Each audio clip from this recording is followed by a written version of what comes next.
start your engine.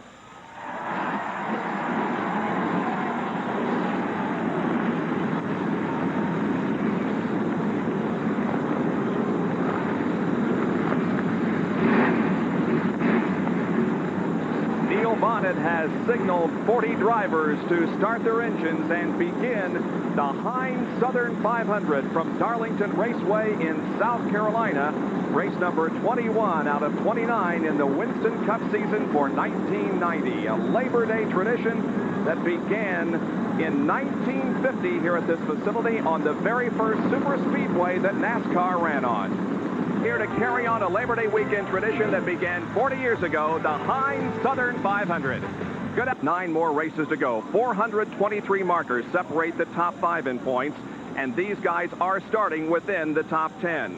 So too are the 3 drivers eligible for a $100,000 bonus from R.J. Reynolds Tobacco Company. Look at the Sears Die-Hard starting lineup. Dale Earnhardt has won his 4th pole in 5 races. He'll start from the pole today in the GM Goodwrench Chevrolet. And Bill Elliott from Dawsonville, Georgia, the 85 and 88 winner here, will start alongside. In the second row, it's Jeff Bodine from Chemung, New York, in the number 11 Budweiser Ford. Alongside will be defending Winston Cup champion Rusty Wallace in the Miller Genuine Draft Pontiac number 27. The third row has Ricky Rudd from Chesapeake, Virginia, in the Levi Garrett Chevrolet number 5, and Brett Bodine in the Quaker State Buick car number 26. Row number 4, Harry Gant from Taylorsville, North Carolina, in the Skull Bandit Oldsmobile number 33. And the number 7, Xerox Ford, driven by Alan Kowicki from Greenfield, Wisconsin. Starting 9th, Derek Copes, Spanaway, Washington, Purolator Chevrolet, car number 10. And the current points leader in Winston Cup competition from Batesville, Arkansas, the Folgers Coffee Ford, Mark Martin. Ernie Irvin will start in 11th position in the Kodak Film Chevrolet, car number 4, and then Davey Allison in the Haviland Ford, car number 28. As you look at the rest of the starting lineup, 40 cars will begin this event here this afternoon. The field breakdown has 11 Pontiacs, 9 Chevys, 9 Fords, 7 Oldsmobiles, and 4 Buicks. The field now is on the racetrack warming up, although they don't really need to get very warm because it is a very hot and sultry day in South Carolina as the field gets set to take the green flag for 500 miles of competition. For a check, Bob. Indeed, the green flag is out. The Heinz Southern 500 underway, but Ernie Irvin is on pit road. And so is Davey Allison. Davey Allison in the pit, and they're going under the, well, no, it looks like the left front fender maybe was rubbing on his car. So 2 top cars in the pit as Earnhardt leads down the backstretch.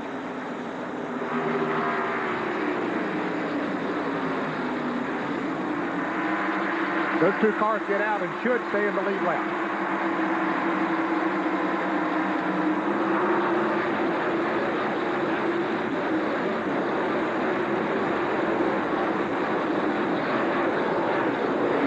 Earnhardt leads the Southern 500 with Bill Elliott on his tail, and the 2 cars that did come in for a pit stop, Davey Allison and Ernie Irvin, have gotten back out there, and both are getting up to speed and apparently will not lose a lap. Ernie Irvin got out ahead of Davey Allison, so he stands less of a chance to go a lap down. The field moves high through the 3rd and 4th corners with Earnhardt showing the way. Let's go to Jerry Punch for a report. Apparently, Davey Allison had a problem with the steering wheel. The steering wheel detaches equipment from the steering column. When he went into turn 1 on the pace lap, the steering wheel wasn't set right, so they came in to make sure the pin was in the steering wheel. Awfully critical here. You can't steer these things without a steering wheel. Alan Kowicki and Mark Martin are spinning in the first corner, and so is Derek Cope. So again, we see some car. That's Greg Sachs also losing it, and the yellow flag comes out. Our Winston Cup point leader is moving. There goes the 6th car. The one in the very rear is Mark Martin. He is moving. The field racing back to the yellow flag here in front of us. Dale Earnhardt will take the yellow flag with Bill Elliott second, then Bodine and Rusty Wallace. And everybody involved in that spin over in turn number 1, I believe, got away okay. I don't believe there was any contact with the wall, but there was sure a lot of spinning going on up there. And here's a look at it once again. Well, of course, it has already happened. You can see, I believe that's Kowicki. Kowicki down on the inside. Yes, it was Mark Martin and Alan Kowicki. I looked up, and there comes Sachs.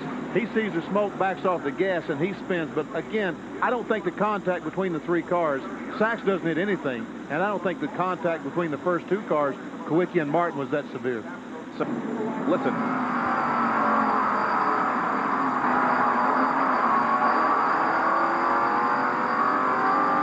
from the Jason Binoculars in-car camera being carried by Kyle Petty, and that is the way the championships are won and lost. Exactly. Other in-car cameras in 90-degree plus temperatures to watch the Southern 500, which is about to go green once again. Doyle Ford waves the green, and we're under racing conditions once again.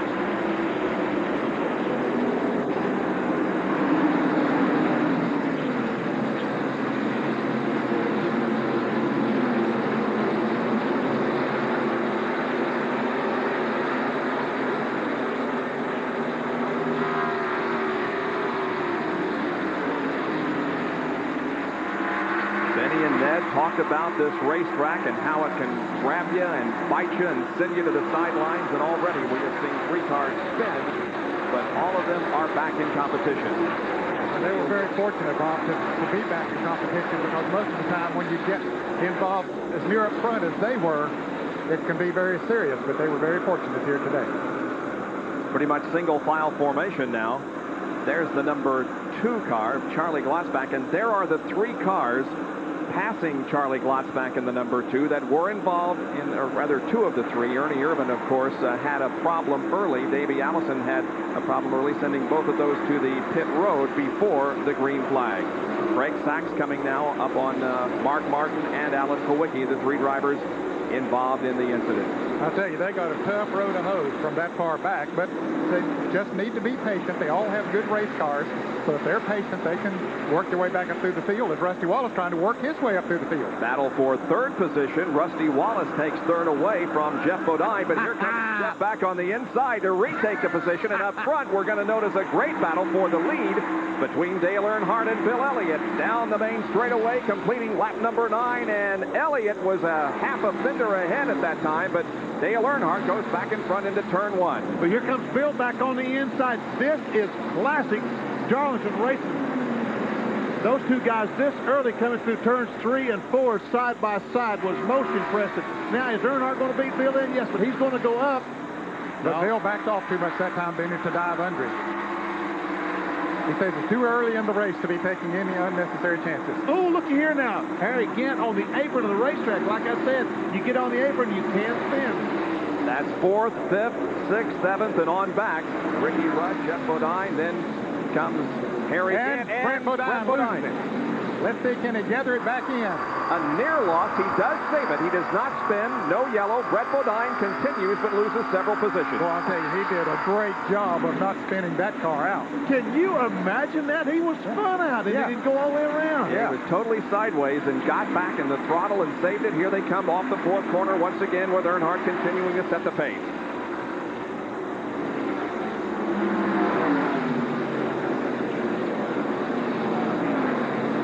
These 2 guys have separated themselves a little bit from 3rd place Rusty Wallace. There comes Rusty off the 2nd corner, and then the others, Ricky Rudd and Jeff Bodine and Harry Gant and Morgan Shepherd and Ken Schrader.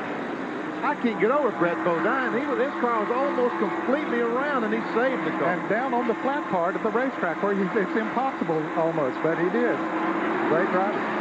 That might be a case. We always say what a great job he did. He might have really done a good job. That time he wasn't just hanging on. Let's look at it once again. Bodine is the car on the low side of the track. He goes in under Harry Gant, and they touch just a little, and the back end goes around on the Quaker State Buick off Bodine, and he gets it almost straight before he gets down on the flat part. Look at Kyle Petty going on the flat part of the racetrack and goes by. Petty had to really take evasive action, and here is how it looked to Kyle. Now, what a great job. We talk about Brett Bodine. What a great job that Kyle Petty does. And Rusty Wallace is blowing down in turn 1. A big puff of smoke from Rusty Wallace's car in the 1st corner. He was running 3rd. This is going to have a serious setback on his chances of repeating for the Winston Cup. He came into this event 4th in the point standings, 270 behind the leader, Mark Martin, but Rusty Wallace is off the pace with just 13 laps completed. Here comes the race to the caution flag once again that Earnhardt will win. There's oil on the racetrack, so they need to slow down as quickly as they can, and they did. So we can, at least for the moment, we believe, scratch off Rusty Wallace from those being eligible for the $100,000 bonus from R.J. Reynolds Tobacco, of course, no driver was eligible for the Winston Million here this year, and Rusty Wallace takes it behind the wall. Into the garage area, so that does pretty well point up to the fact that it is terminal. Rusty Wallace will be back in a moment. Wallace, Jerry is with him. Yes, indeed, Bob. He will not get the $100,000 bonus, but I think more importantly, he wanted to win the Southern 500 in a bad way. You were coming in a hurry. Well, it ran good. It was handling well, and I wanted to win this thing real bad, but a guy can't have everything he wants, I don't guess. But the guys did a good job. The motor had a lot of horsepower, and all I can say is that's racing, and I'd like to thank Miller Genuine Draft and all the sponsors for sticking with us this year, and I'm going to try to win some more, but this is a big disappointment today. A lot of confidence this morning in the garage area. Barry and Maycar and all the crew felt that you had the car that was going to take Earnhardt and Elliott to task. I think we did. I think we really had something for him. Like I say, the chassis was right. It just lost the motor. Disappointment here for Rusty Wallace, and there will be another day. He's out of it here in the Southern 500. Well, Rusty can't feel too bad because he will hold on to 4th place in points, although he finishes 40th. Here is Mark Martin, who is making a pit stop, and Davey Allison. Mark comes down to his assigned pit, down near turn number 1. Of course, they didn't have as much to lose. They were near back at the back of the pack, Bob. We see them putting tires on Davey Allison's car on the right side now. They're jacking up Mark Martin's car, and they will go 4 tires on him. Welcome back to the Southern 500, where the green flag comes out and racing resumes after our second caution period of the day.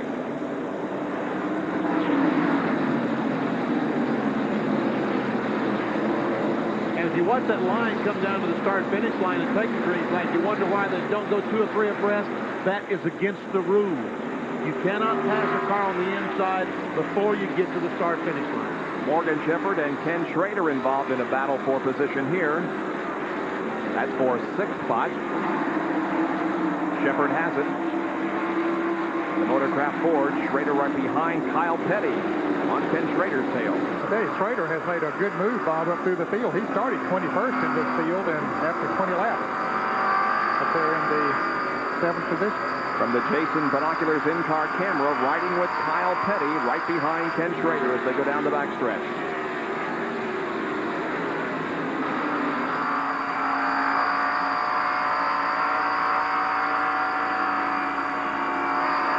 I'm impressed. These cars are running faster than ever. They look like they're 2-3 miles an hour faster than they've ever been in Darlington.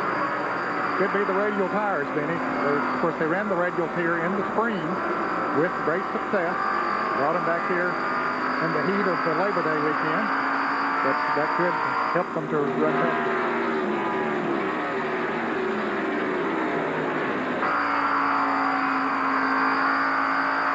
Once again, Schrader's trying to pull up on the back bumper of Morgan Shepherd. They're putting a little distance on Kyle, looks like, Bob. Looks like they're pulling away from him just a little bit.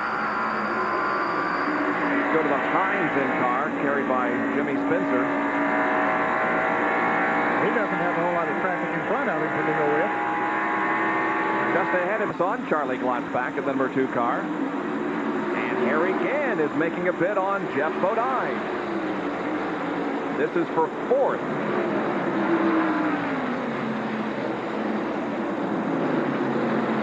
Now Kyle Petty has caught that group of cars. Bodine might be holding them up a little bit. It looks that way. Harry Gant tried to get inside Jeff Bodine coming off second corner. Was not able to do it, but you're right. They're all joined up on the back of Harry Gant. Once again from Kyle's in-car camera.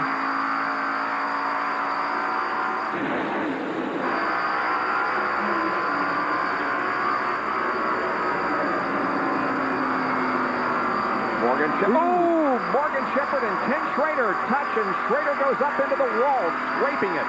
He's in the wall pretty hard. Yeah, he's closed very definitely. Dale Jarrett goes by him down on the inside, and Rick Wilson, Dick Trickle. Schrader definitely in trouble now. He has moved down out of the groove. He'll be heading to the pit. Schrader ran so well here in the spring and was running well here in the fall, and now he's headed for the pits, and we'll take a look at it. Okay, tries to go by Morgan Shepherd on the outside, following Harry Gant into that turn. Shepherd might not know that he's out there. His car slides up just a little bit, slips the left front of Schrader's car, and gets Schrader into the wall. Kyle Petty goes by on the inside. And from another angle, we'll see it again. Same thing. Morgan thought about getting by Harry Gant, couldn't make it. He had no idea that Schrader was up there. He goes up the hill, Schrader straight in the wall, and there's heavy contact. Jerry Punch is there in the Ken Schrader pit. And the crew surveying damage on the car. Apparently sheet metal damage on the right front end. Change the right side tires will come around to the left side. They are looking at the left side now. Schrader gets the signal to go ahead and move away. Is losing valuable time here to the green flag. A tough break. They were trying to pull some sheet metal away from the right front and also a little bit in the left rear, but he is down and away, but has lost a lot of ground. Well, he lost one lap, Jerry, for sure, and if he doesn't get his speed up, he could go 2 laps down as the leaders are coming off of turn 4 and down the front straightaway. Schrader ran 10th here in the Trans-South 500. Meanwhile, back up front, it's still Dale Earnhardt leading Bill Elliott.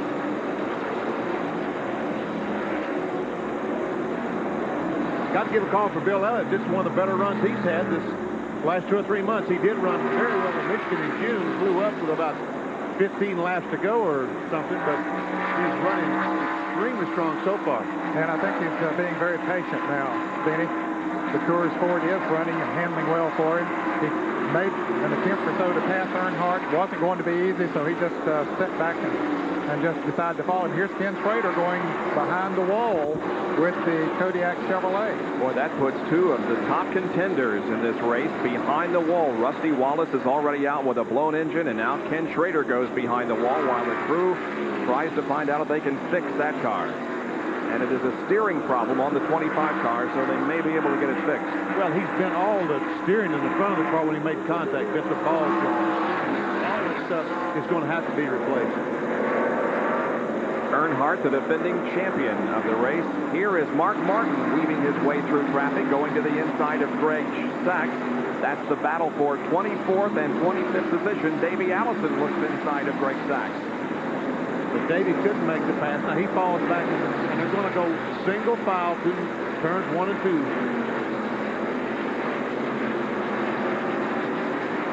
That's Hutch Strickland right behind Davey.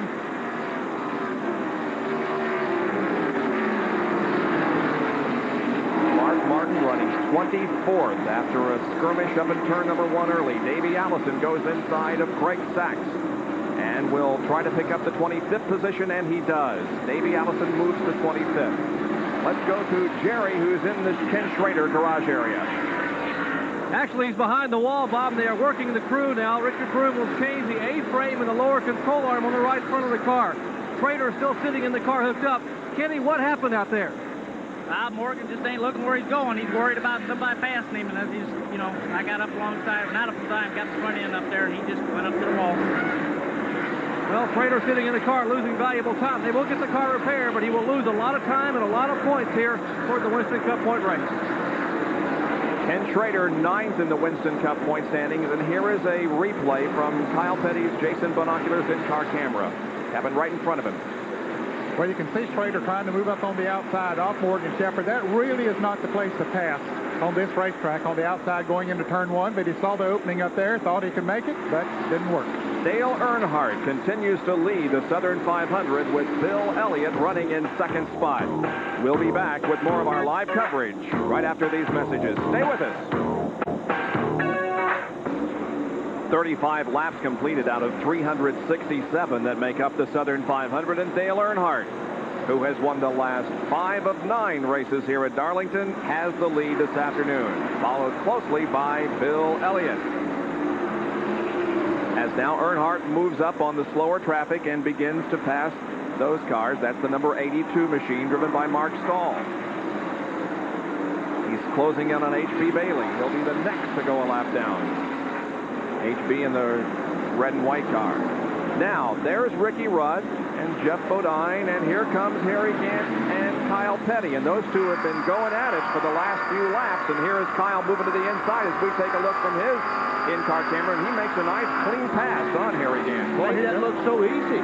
Yeah, he just got down on the inside, stepped on the gas of that cheap Pontiac, and it moved away. And that moves him up to 5th position.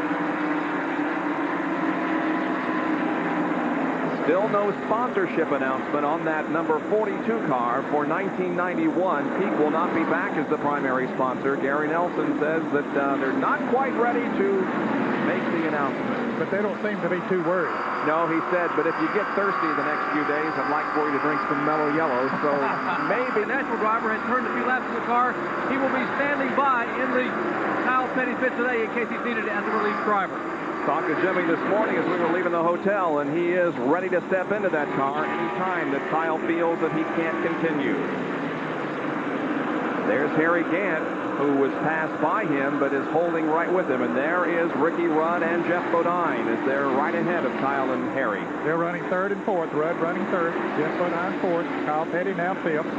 Jeff Bodine is yes, he's closing in on Ricky Rudd. Rudd passed. Look, Jeff Bodine takes a look on the inside, not able to make the pass, but Rudd passed him earlier in the race, and now either Jeff is flying or Ricky's backing up. Jeff was the fastest car on the racetrack during the final practice yesterday afternoon. That always means something. And here he comes on the inside of Rudd up at 3 and 4. He got him. Yes, he does. Ricky wisely backed off the throttle a little bit. Moves Jeff Bodine up to third and drops Ricky back to fourth, and not too far behind there in fifth is Kyle.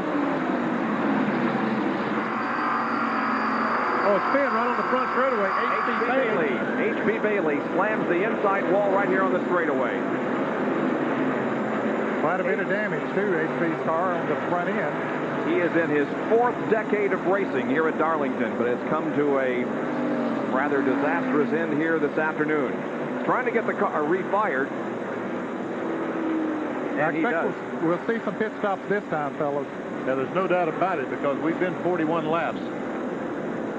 H.B. Bailey, the number 36 machine, able to drive it away. So lap number 41 brings us our third caution of the day. And when the pace car comes out and bunches up the field and the green flag waves at the end of pit road, it'll be open and we will see some pit stops. And here at Darlington, there are pits on the front and the back. Here's the tail end of the crash. You can see H.B. sliding across the start-finish line. And bams the front end of his Pontiac into the wall. He'd already hit the outside retaining wall. Most of the damage was done against the outside retaining wall. Here comes Dale Earnhardt in for a pit stop, and Jerry Punch is in his pit.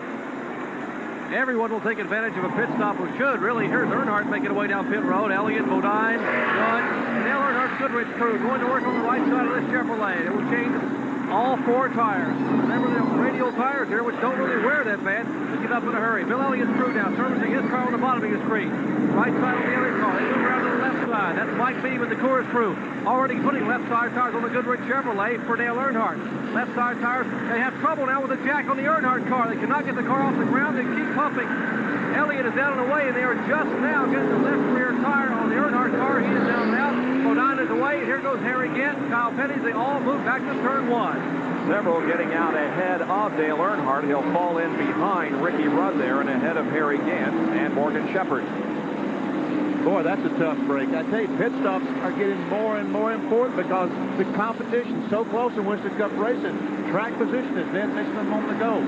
Very, very important. And look at the activity on the back pit. Of course, it starts a lot later than it does here on the front pit. There's Terry Labonte getting service on his car. Butch Miller in the Banquet Foods Planters Peanut car getting service on his machine. Everybody putting on four tires. There comes the car out of there. That was Michael Waltrip came out of the pack. And here's Dave Marcus, who had taken the lead in the Big Apple Market Chevrolet. So Dave picked up 5 bonus points as a result of being in the lead. So now he comes into the pit.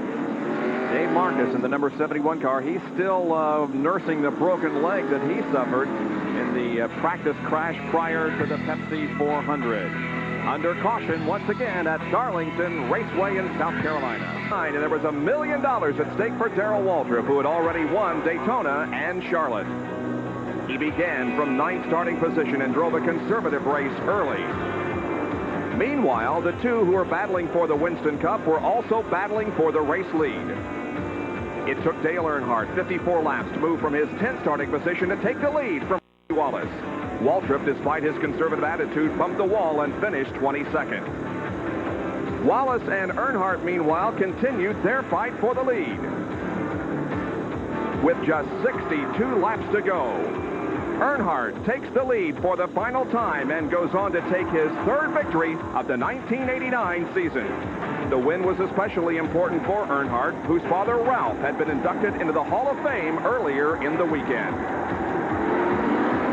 That was a year ago, and here comes the field down to retake the green flag, and on lap number 46, we're back to racing conditions with Jeff Bodine at the front of the field and Bill Elliott running second, and Dale Earnhardt in the black number 3 looking for a way through the field. He moves to the inside of Ricky Rudd and picks up a position, and now looks to Mark Martin. Watch him go by these cars, pulls alongside Mark Martin, and takes that spot away. He said on his radio, we understand that that'll just give him a little extra in speed. The problem he had to do. It's Bodine, Elliott, and Kyle Petty up front, and then Earnhardt, and then Rudd, and then Martin, and then Rudd. Boy, Bill Elliott all over the Budweiser Ford of Jeff Bodine as they head down the backstretch.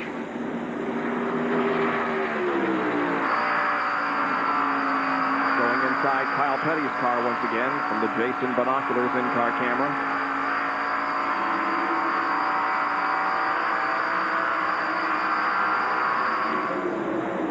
Kyle looking to the inside of Elliott. Will not make a bid for second. Here comes Dale Earnhardt closing in on everybody.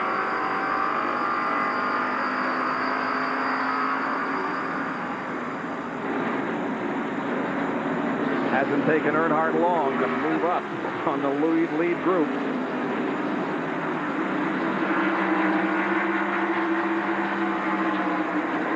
Tell you what, if he passes these 4 cars and moves on, well, it could be bad news for the rest of the competition.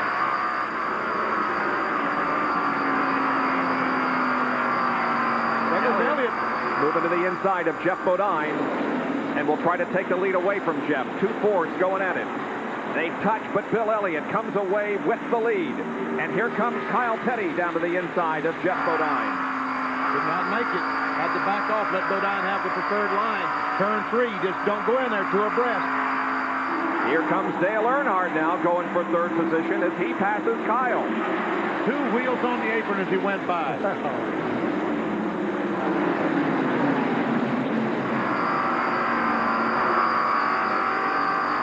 Earnhardt's car right up against the wall in the first and second turns. That's the way he likes to drive this. That concerns me, though. I think that the car going that high this early after a stop, I don't think he likes the car the way it is right now. Side cam on Kyle Petty's car. Look how close they've come to that wall.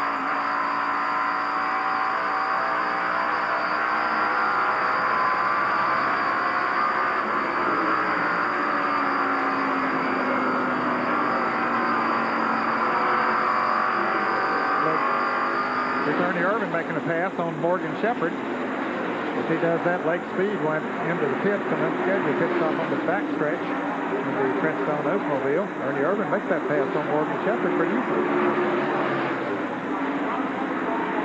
Irvin with a problem at the very beginning of the race before the green flag came out. He was headed for pit road. There's Dick Trickle. Great run going for Dick today.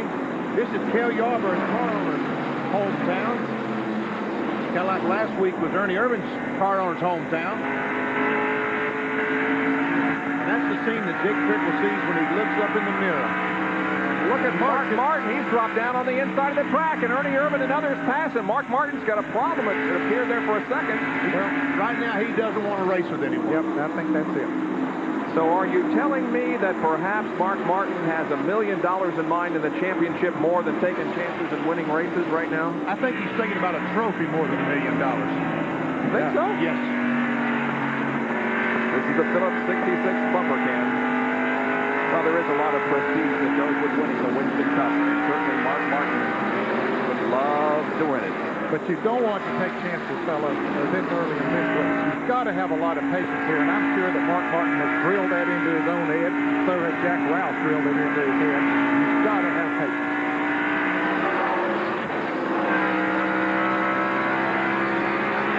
Closing in on Dick Trickle is Ernie Irvin. Good shot of that car. Now he'll go to the inside in the second corner. And And Ernie Irvin will pick up another position as he passes Dick Trickle on the backstretch. And Earnhardt just hasn't driven away from Kyle Petty. I don't think that Earnhardt's car is exactly the way he wants it now. I said that a moment ago, and those two Fords are pulling a little bit further away than Earnhardt would want them to. Again, you can see how high on the track Earnhardt is there in the first and second corners. So Harry Gant's car coming into the picture back there, the green Oldsmobile. This is one against better racetrack.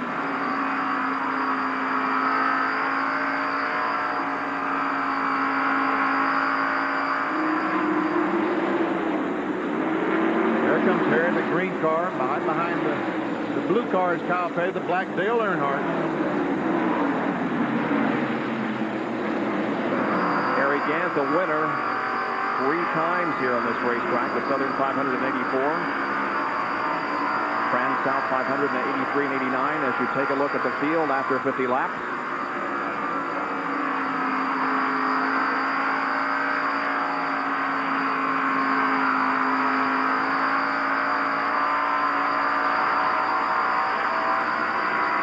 Field passing Mark Stahl, number 82.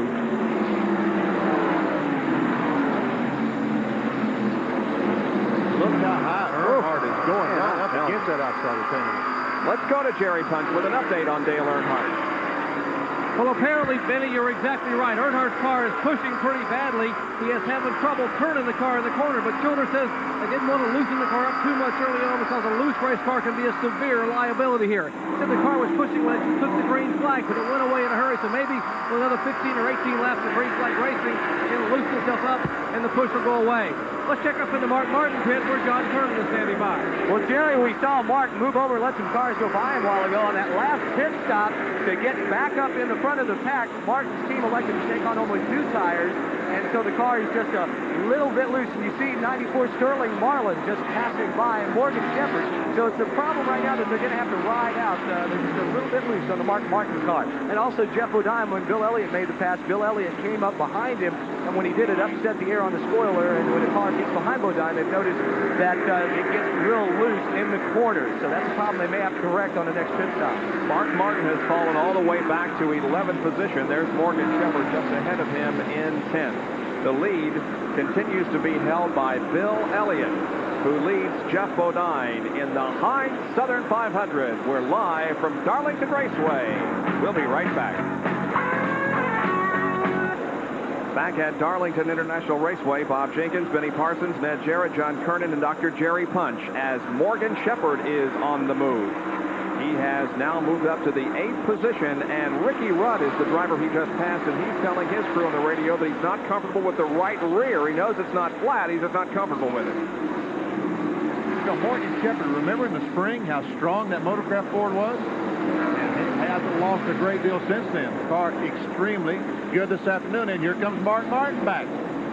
You know, Ned, the things just keep going. The cars they're fast, they're slow. The racetrack changes, doesn't it? It does change dramatically, and these guys are seeing that. Back up front, meanwhile, it is still Bill Elliott and then Jeff Bodine. And there's Earnhardt. It looks like the racetrack's coming back to Dale Earnhardt because when we went to commercial, he was 10, 15 car lengths back. He's just 1 car length behind Jeff Bodine now. And they were talking about his car pushing a little bit. Well, after he runs a while, gets the tires heated up, sometimes that'll, the car, a tight car, that'll work to his advantage, and apparently the track is coming to him. Now, folks, when you hear these guys talking about this racetrack, you're hearing it from experts because these guys have competed on this racetrack and they have won on it. Ned Jarrett was the winner of the Southern 500 back in 1965. Benny Parsons' best finish in the Southern 500 was 4th back in 1980, but Benny won the Trans-South 500 on this speedway in 1978. Bill Elliott continues to hold off the others. Let's go to Jerry Punch, who's with Mike Beam. Remember early in the year when Kyle Petty was so dominant at Rockingham, the reason being that Gary Nelson said they went to a short track in Martinsville and tested and found out something about the radial tires. Mike, you guys tested earlier in the week at Richmond and said you learned a whole lot that helped you here today. Well,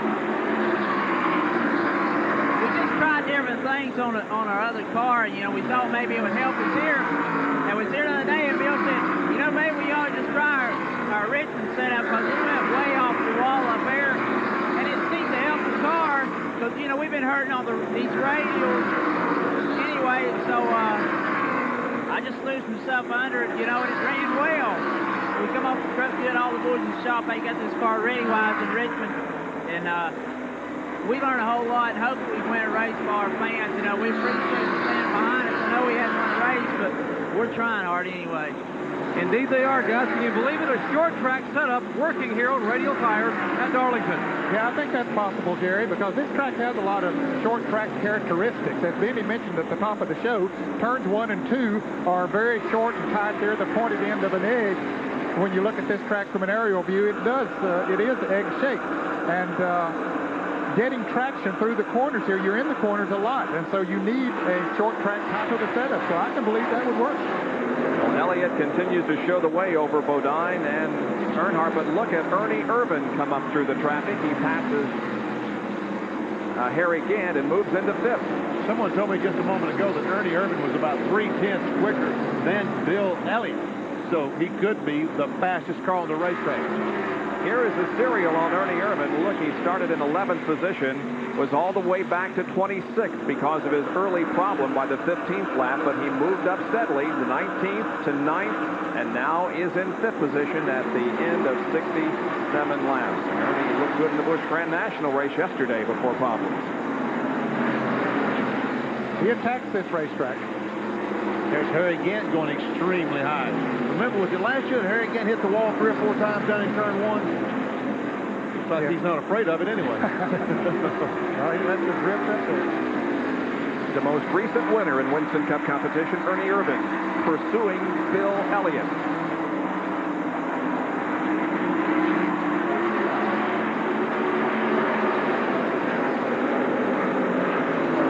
Harry Gant back to 6th, and we go to John Kernan for a report. Well, you're talking about Harry getting close to that wall. This morning they were shaving on the right side of the car inside the front fender. And the reason they were doing that is Andy Petrie said they knew Harry was going to hit the wall about 6 or 7 times.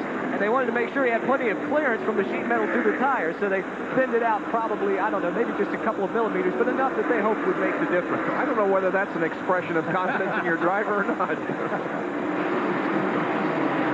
Harry is tough on this racetrack. He is especially tough on the Busch Grand National circuit here, but he is also tough in Winston Cup competition. So 70 laps have gone by. Just a little less than 300 to go in the Southern 500. Will be the Busch Grand National race yesterday. Look in those cans. They staggered around and finally got the gas can up on in the quarterfinal. Now the leader, Bill Elliott, begins to lap some of the slower traffic, and that's Chad Little in number 19 that goes to lap down. Here comes Jeff Bodine right behind, and Dale Earnhardt. Slow traffic at this racetrack can be a killer. If you catch him at the wrong spot, you can lose 2 seconds a lap. Earnhardt looks like he wants to look inside, but no, he just can't get off 4 well enough right now to make that move. Oh, but Bodine's looking on the inside of Bill. Nope, not this time. Just a look. Just let him know he was back there. He wanted to disappear in that mirror for just a moment. There goes Earnhardt up against the wall again.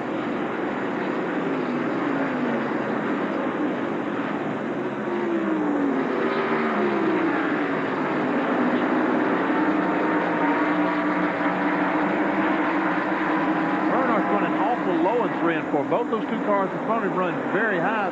Dale's still trying to get that groove worked out on the bottom of 3 and 4. The top 10 in points coming into this event, and where they're... Morgan Shepherd looks like. Ken Schrader had just rejoined the race after spending several laps in the pits trying to correct the steering, and you'll recall that it was with Morgan Shepherd that he had a little incident earlier in the race.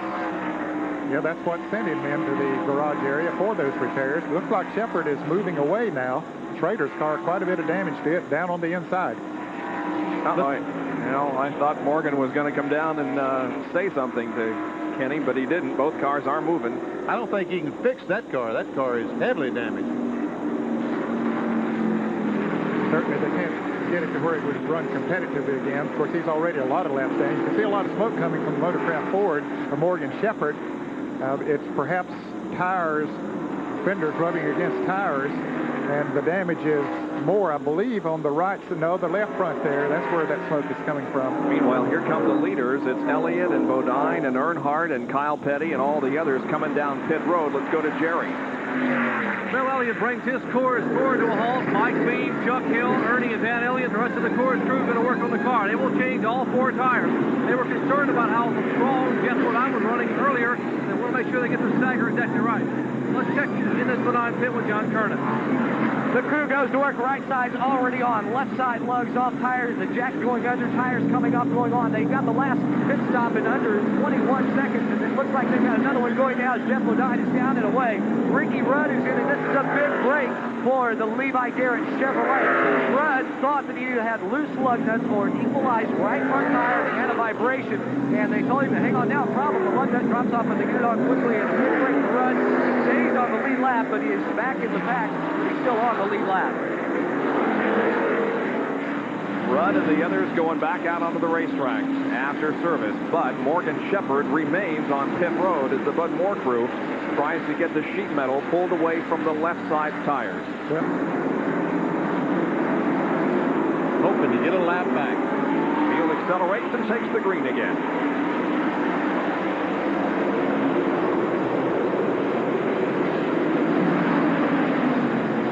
The thundering herd moves into turn number 1. Tiptoeing gingerly through that turn as they deal with the lap traffic. They have to go 2 abreast.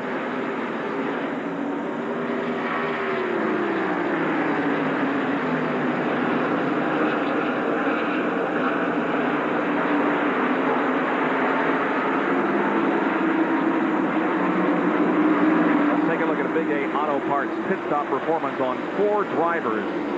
Jeff Bodine with a really good 34.2 total after a 12.9 for the driver and a 21.3 for the crew.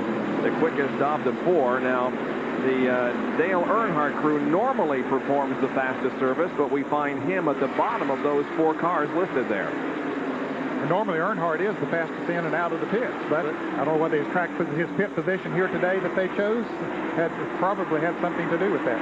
Well, normally he's the leader. This time he wasn't the leader, so that makes a difference. And Earnhardt has chosen as his pit position the middle space, right in the middle of pit road, whereas most of the time he chooses the pit closest to turn number 1. Elliott trying to take the lead away from Jeff Bodine. Good battle for the lead here. Boy, there's a log jam of cars coming off a 2 over there. Somebody got a little sideways, and they really got jammed up back behind these leaders, but everybody got through it okay. Earnhardt continues to move in on Bill Elliott. There are your top 5 cars. Here is the log jam that talked about. Included in this group, Lake Speed, Chad Little pulls to the inside of the racetrack and allows the faster cars to pass by. Dale Jarrett right there. And Harry Gant is back there too, and the reason he's back there, he overshot his pits coming in during that caution, had to go back out and come back in the next time around, so that put him at the rear of the pack. He was running 6th when he came in and went out running about, I don't know, somewhere back 20th or farther back.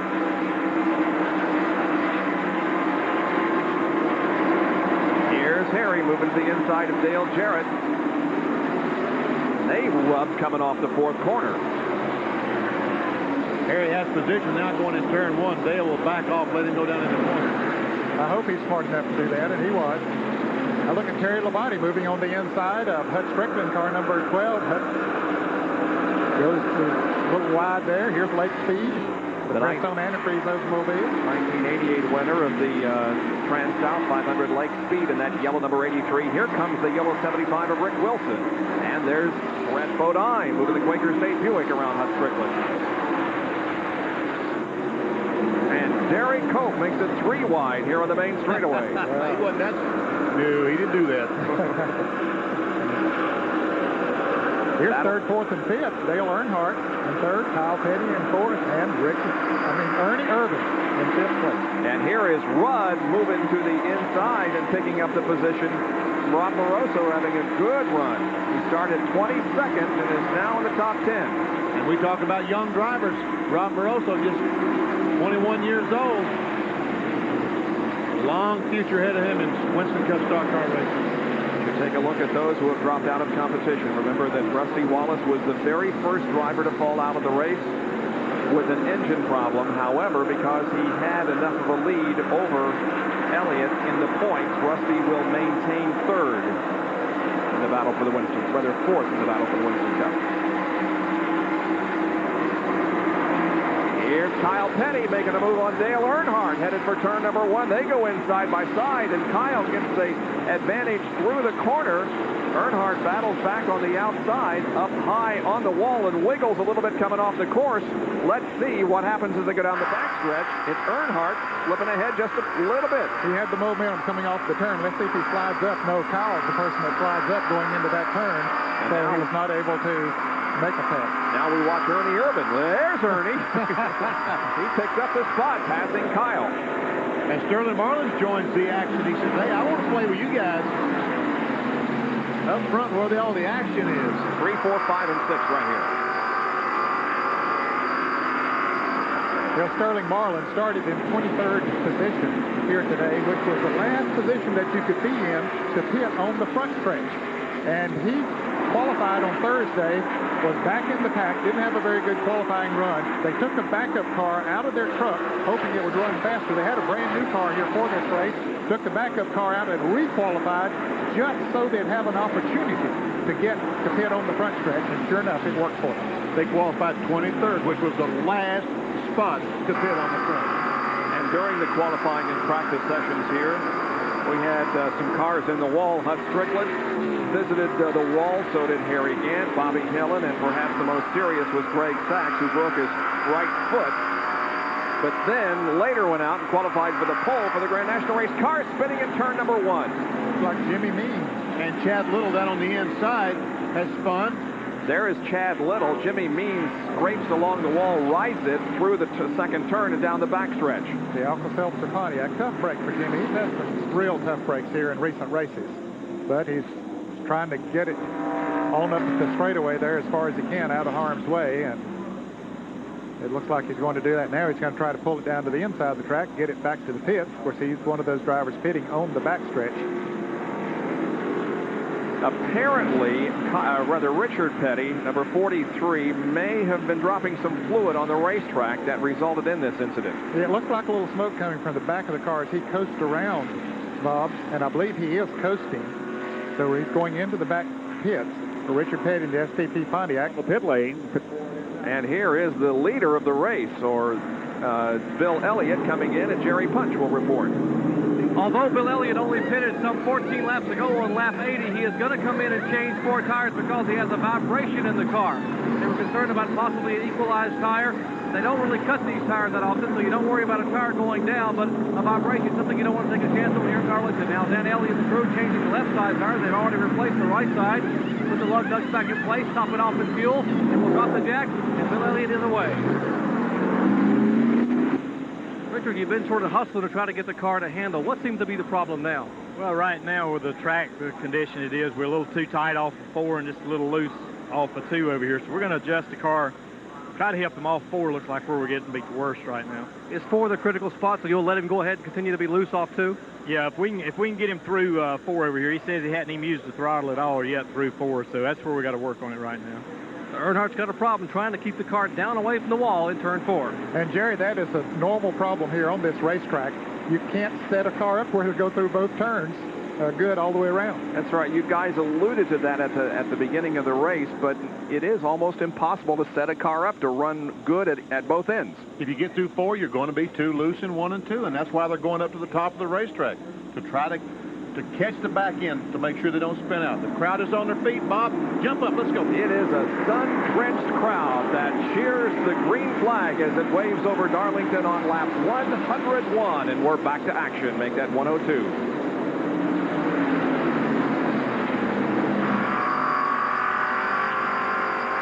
Inside of Kyle Petty's Jason Binoculars cars, he goes by Rick Mast. In the Napa Valvoline Pontiac. Rick was running awfully good earlier. He got a lap down for some reason. I think he made an unscheduled pit stop. It's Bodine, Earnhardt, and Irvin. And then a little bit of racetrack back to 4th place, Kyle Petty.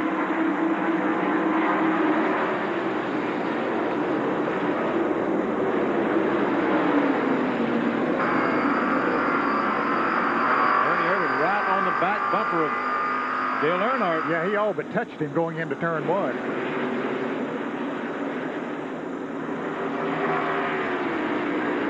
Jimmy Spencer is driving the Heinz Pontiac, and we pick up his progress now and from his in-car camera. He's running in 27th position.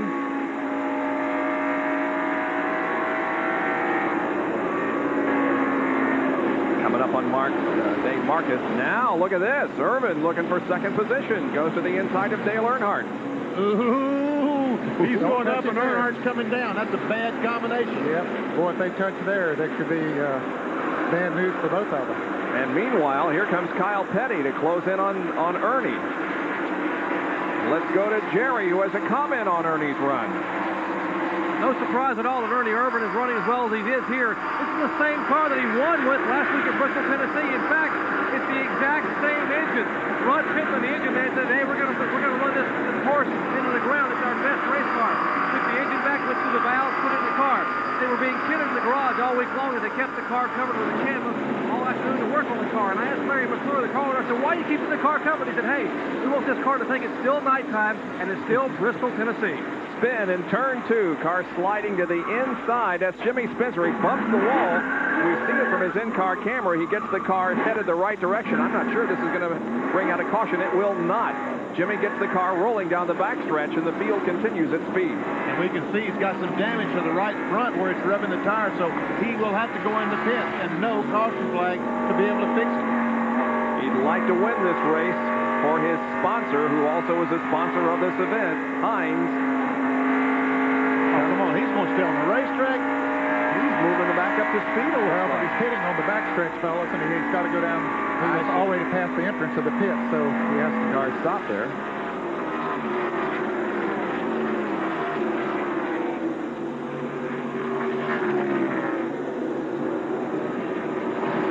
Meanwhile, back out on the racetrack, it's Harry Gant, Rick Wilson, Dale Jarrett, and Bobby Hillen that run nose to tail. Yeah, they're really mixing it up. Just the last lap around, Harry Gant got around to Rick Wilson. Now Dale Jarrett trying to stick his nose with the Citgo Ford up under there, but didn't quite do it that time. And then we see Greg Sachs back there in the Tide Chevrolet, and Derek Cope, Daytona 500 winner. Winner's over also. Bill Elliott as well back there. But remember, he made a pit stop, had to go completely to the rear of the field, trying to work his way back there. Let's take a look at what happened to Jimmy Spencer. Okay, he just gets very high, loses control of the car. You see him looking down at the infield, and then hits the inside retaining wall. Wasn't a real hard bump for the wall, but it was enough to push that sheet metal back onto the tire, and that's what put Jimmy Spencer in the pits. And here is Jeff Bodine, followed by Dale Earnhardt and Ernie Irvin, moving off the fourth corner now into turn 1. And that yellow car back behind Kyle Petty is Lake Speed, a name we haven't heard from today. But he is shown as a lap down. Oh, he is a lap down. Well, that's too bad for Lake. Yes, he made an unscheduled pit stop. I think I referenced that earlier in the race. It was a green flag pit stop. He was pitting on the backstretch, and unfortunately, he is a lap down. 21 and 75 running side by side. Wilson on the yellow car and Dale Jarrett on the inside in the white car. That's for the 16th position. And Bobby Hillen falls in behind Rick Wilson. And here comes Bill Elliott, Derek Cope, and Greg Sachs. Elliott and Cope were able to pass Greg Sachs going down the back straightaway in turn 3. They say that Darrell Waltrip is going to drive in Darlington in Richmond next week in the Tide Chevrolet. That's what he tells us. Talked to him this week. He says, I'm ready. He also announced here earlier in the weekend, look at Hillen go to the inside of Rick Wilson.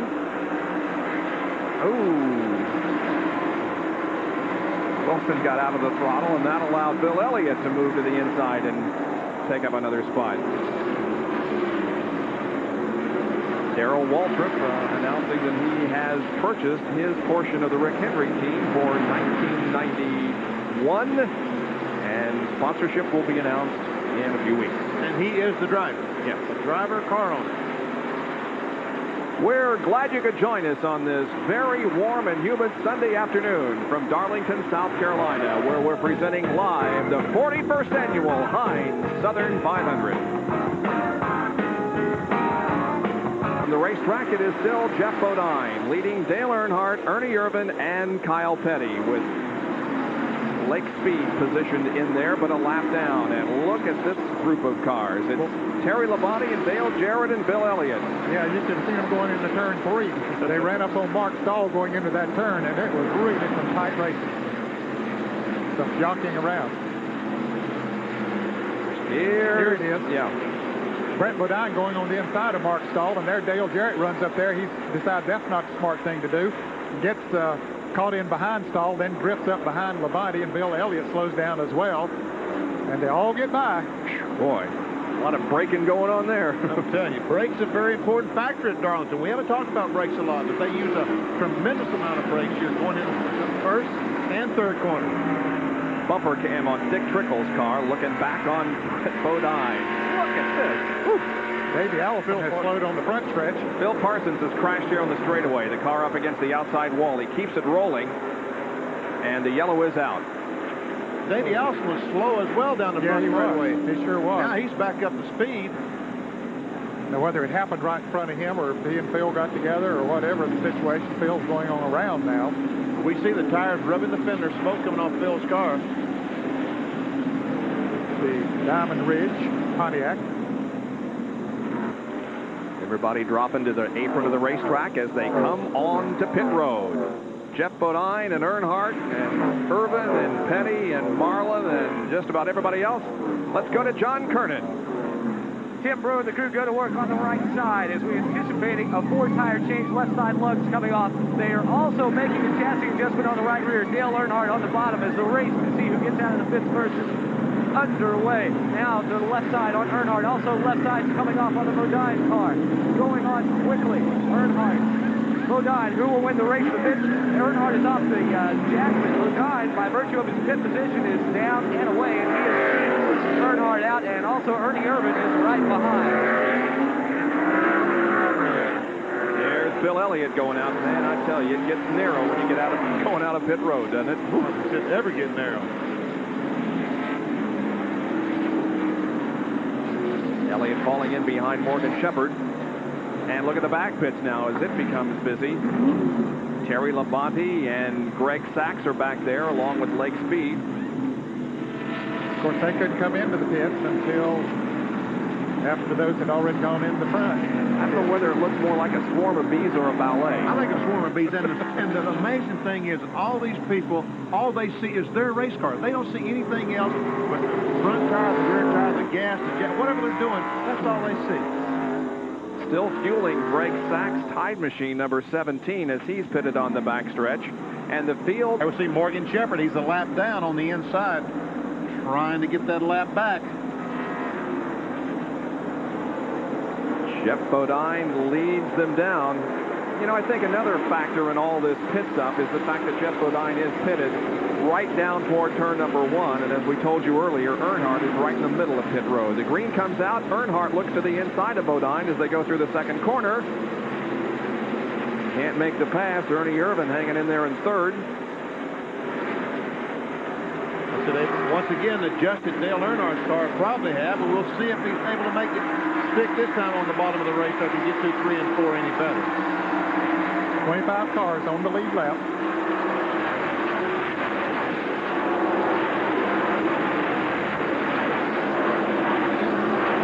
All right, qualifying speed was 158.448 for Dale Earnhardt. What's their top speed down the straightaway? Probably 175 miles an hour. Yep, that was going to be my guess without a radar gun to put on. I think about 175. Look at here, Alan Kowicki. Well, that's Morgan Shepherd he was going by, but Ricky Rudd tried to go by as well, but couldn't quite do it. Kowicki running in 4th place, Ricky Rudd running 5th. And the lap car of Morgan Shepherd between them, and the lap car of Hutch Strickland, car number 12, right behind Ricky Rudd. So Alan Kowicki has fought his way back. There goes Ernie on the inside of Dale Earnhardt. Looking for second place. They come out of the second corner side by side. But look at Earnhardt go up that backstretch and into turn 3. He had the momentum coming off the turn. He just stepped on the accelerator, got response, and stayed out in front of Ernie Irvin. Jeff Bodine continues to lead. You can see he's got a few car length lead on Earnhardt and Ernie Irvin. Here is Irvin once again looking to the inside. Charlie, excuse me, Benny, I think you started to say the same thing that I was about to say. He maybe has learned some lessons since he was here in March and had some problems back then, but he's backing off, taking a little bit easier now, but I believe he's got him this time. Hey, they run in that corner side by side, Ned. Earnhart did not back off and give Ernie the line. No, man. Ernie, you remember this back in the spring, don't you, Ernie? Don't you remember this scenario? And here comes Kowicki. Look at this. Alan Kowicki makes it a 3-car battle for position. He thinks better of it and falls back in line, but Ernie Irvin and Dale Earnhardt continue to go side by side. Now Alan Kowicki moves up and battles alongside Dale. Well, Earnhardt has really fought his way back because, folks, remember, he spun, what, the 4th or 5th lap, spun and went to the rear of the pack. He brought out our first caution of the day. Now here comes Earnhardt. Ricky Rudd moves up and joins the fray. Kowicki passed Earnhardt going in turn 3, and Earnhardt passed him back in the middle of the corner. That's a classic Earnhardt move, isn't it, Bob? I tell you. See how low Kowicki is staying. Earnhardt going high. Ricky Rudd went high through turns 1 and 2. Guess it depends on how your car is set up. Ernie Irvin moves away from Earnhardt and the others. And meanwhile, Jeff Bodine is our leader. He is really driven away to about half a straightaway. The 42 car of Kyle Petty lost a few positions on that most recent pit stop, but he is catching up again. He's right behind Lake's speed, and again, Lake is not on the same lap as the leaders. Now Alan Kowicki and Dale Earnhardt go at it again. Now Kowicki's got to carry it in again. Earnhardt's going to go back under him again. Now watch. Kowicki, now look at, he's going to be able to go. Look at Rudd. Wow. Oh, and they bumped. How many times have we seen them bump? Oh, they bumped again. All the way through the corner, they swapped sheet metal. And that's helping Kyle Petty as they were racing up there. Of course, he still has a couple of lap cars between him and them, but he was able to catch up as they were racing back there side by side. Now Lake Speed moves over and lets Kyle Petty go. Boy, let's take a look at that again. We know that Earnhardt's going to try to go underneath Kowicki, but look, Ricky Rudd right on the white line that separates the apron and the bank of the racetrack, and now they're rubbing sheet metal. And there, once again, they rub. And you know, remember last week when Dale Earnhardt made slight contact with Ricky Rudd and it knocked the front end out of alignment and really cost Dale perhaps the race. Well, Earnhardt's car is not handling, fellas. See how high he's going. Hut Strickland even about to get by. Jerry, what's going on down there with you? Remember, Ned, we talked to Childers a little bit ago. We talked about the car was pushing really bad out of turn 4 and loose over in turn 2 when they decided to try to fix the push in turn 4. When they came in and changed 4 tires, they made an adjustment on the car. And what they've done is made the car so loose all the way around the racetrack, Earnhardt can't drive it. He can't even get in the throttle. When he went back out and took the green flag, he ran a lap of 32:48. Now he's running almost 33.5 seconds. So he's a second slower than he was. That's why he's getting caught by a lot of cars in the past here. The car's just so loose, he can't drive it. Yeah, that Strickland is a lap car, number 12, and he was right up alongside Dale there for a moment. Yeah, and it won't get better, fellas. It'll get worse as those tires heat up more. From inside Kyle Petty's car, that is Hut Strickland, and he wants to get around Hut Strickland so he can pick up perhaps another position and battle alongside of Dale Earnhardt. Well, Hut was really being given the passing flag as he came by the start-finish line this time. Now he moves. Oh, Earnhardt's in the wall! Earnhardt is in the wall. He bumped the wall twice at least in the second corner. He did make some hard contacts on the wall, and you see all these cars trying to dodge her and trying to get by him. And once again, Kyle Petty was right behind a problem on the racetrack and drove through it. Well, he's living a lucky charm today. I guess. Earnhardt. I don't know how much damage there is, but there has to be some damage to the toe end. You You know, if slight contact with Ricky Rudd knocked the toe end out of the line, he should have ruined it that time. I'm telling you, he should be behind the wall as hard as he went into it. Well, he didn't go quite as high in that turn that time. He purposely didn't do that. He backed off enough so that it wouldn't drift up too high. Let's watch him through 3 and 4 here, see how it reacts there. Rick Mass making an unscheduled pit stop in the Napa Valvoline Pontiac. And how about this? Ernie Irvin has closed in on the leader, Jeff Bodine. We got Ford against Chevy here in the Heinz Southern 500. Ernie Irvin in the Kodak Chevy Lumina moves to the inside of Jeff Bodine's Budweiser Ford and tries to take the lead. Ernie has not led this race, but this may be his opportunity. He goes into the lead, coming into the third turn. Now let's see if he can hold it as he goes through the third and fourth turn. Oh, they touch! No, I knew that was coming. I'm going to have a heart attack when it stays over. You better. I tell you, fellas, we see that so often going into that turn 3. The 4 car on the inside, he went in fast. The car is going to drift up because of the angle that he has going into that turn. Jeff Bodine had a good angle going into the turn, so he just drove right under it.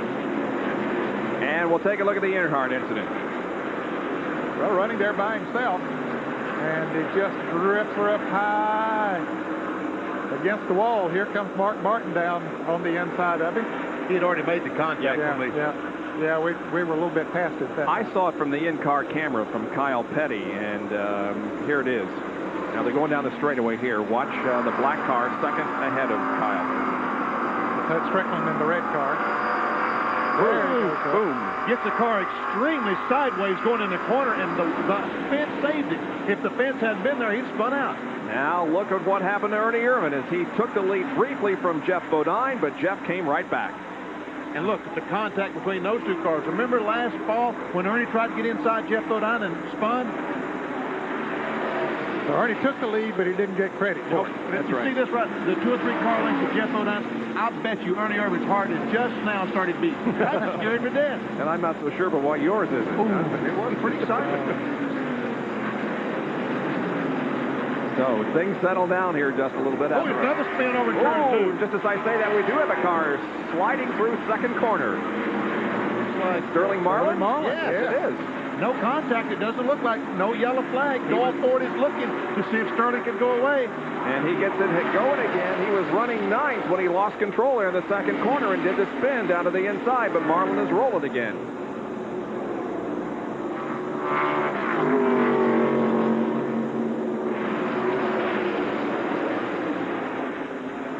Meanwhile, there's first and second again, Jeff Bodine and Ernie Irvin. Well, that's why they call it the track too tough to tame. Here's the tail end of the Sterling Marlin spin down in 2. Yeah, there were several cars running in there together. Shepard got through there, Morgan Shepard and Blake Speed, and Sterling just spins down to the inside, and everything okay. Okay, well, we'll take a breather and allow you to catch your breath and settle things down here in exciting Heinz Southern 500 from Darlington, South Carolina. Beating Ernie Irvin. And later this afternoon, clock tonight, the Yankees and the Red Sox.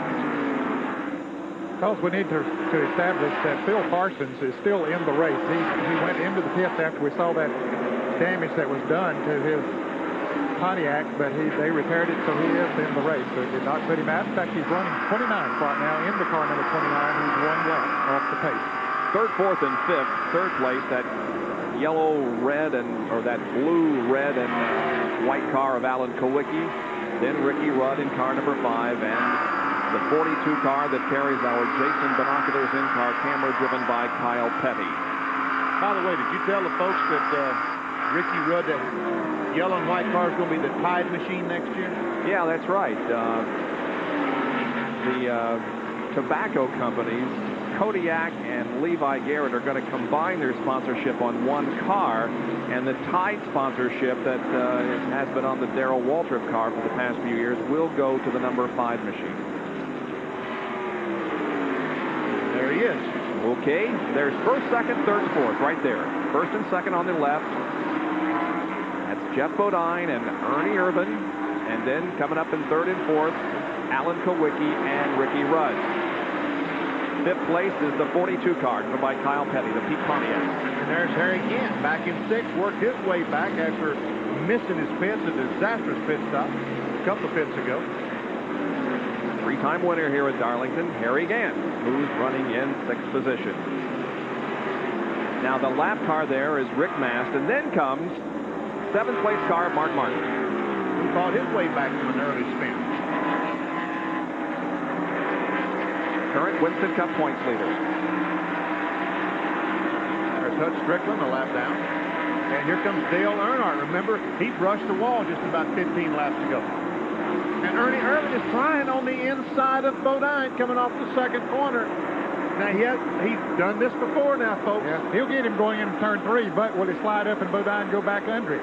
He might have slowed down enough that time. No, here comes Jeff. Slid right up there, and here comes Bodine again.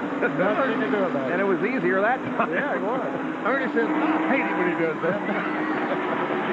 Irvin still had to let a lap. The boys come close. We'll show you the top 30 at the end of 145 laps in our Winston Cup race. Ernie staying right there with him, positioning his nose on the inside of Bodine once again. We're going to try this again now. Yeah. He said, I'm going to slow down a little bit more going in this time. I'm not going to slide up. But the fact is that the angle that he's going in at is not good. He can't help but slide up. And there he goes again. Here comes Bodine right back one more time. Just like clockwork. Happens every lap. And meanwhile, Jeff is saying, I love it when a plan comes together. Okay, Ernie, it's your turn to pass him off too again. Get under him there. Come on. Well, meanwhile, Dale Earnhardt is going to be challenged by Bill Elliott here in just a moment. We'll continue to watch this battle for the lead. They just bumped each other coming off the second corner.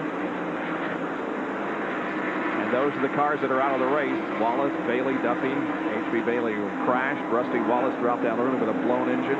Schrader was involved in the crash. So was Jimmy Means and Chad Little. Richard Petty apparently blew an engine, and Mark Stahl out of the race. Now, how about this? It's the Lake Speed who passed Dale Earnhardt, and now here comes Bill Elliott. And he is there on the same lap. So Bill moves into 8th position.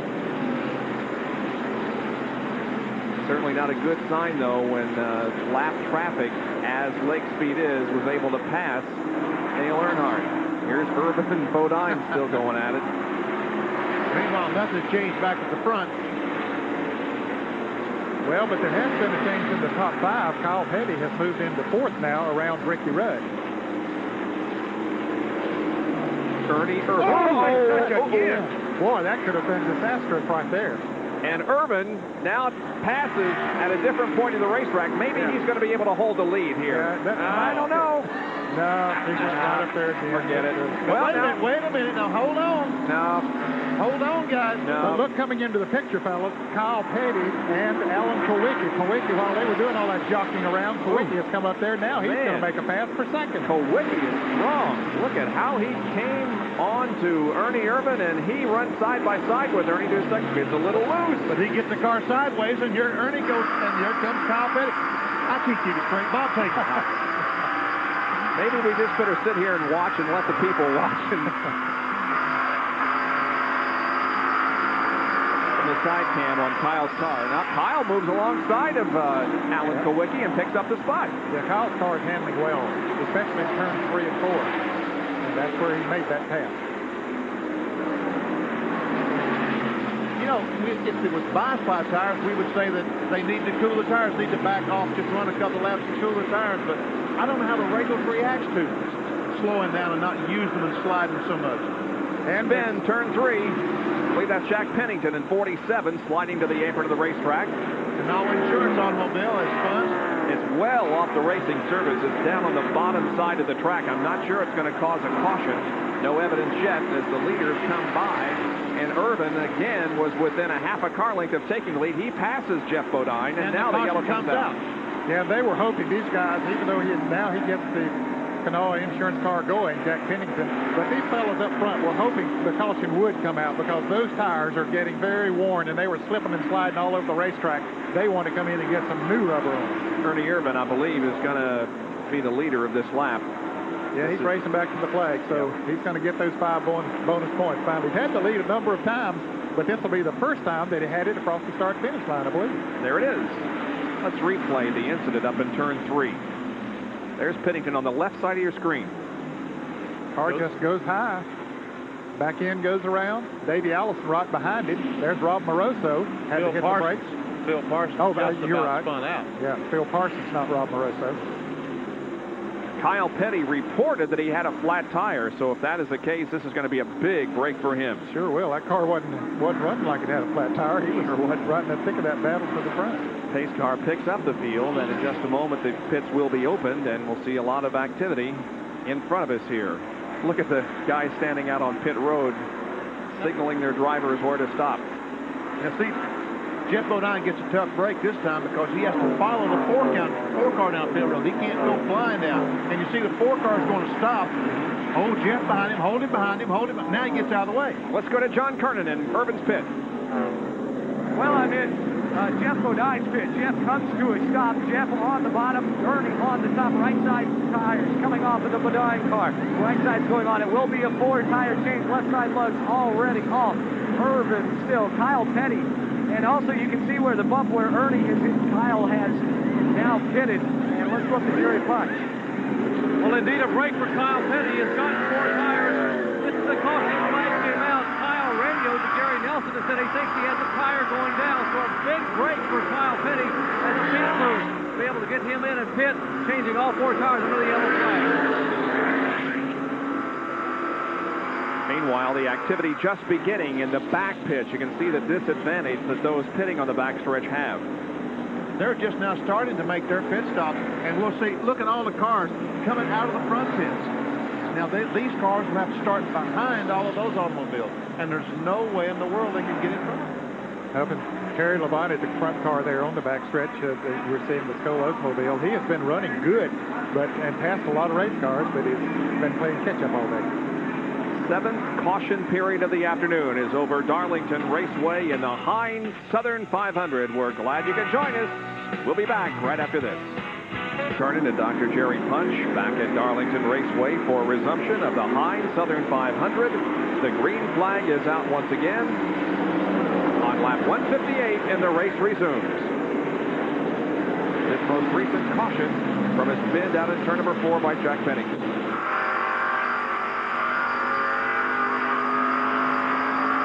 It was a big break for Kyle Petty. Jerry, what was the story on that? Well, I'm standing with Richard Tillett. Let's ask him. Richard, how much damage did the car have? Well, it knocked the toe end off on the front, so on the long caution, we're going to try to fix it. They did not have time to fix the toe end on the Goodrich car here during that caution flag. And, of course, a big break for Kyle Petty. Remember, he had a tire going down. He had passed Malicki, and Gary Nelson grabbed him and said, hey, Gary, we got a tire going down. Can you believe it? And about the time the yellow flag comes out, so a good break for the Peak team. It was kind of a, can you believe it? We got a tire going down, and then the yellow came out and says, can you believe it?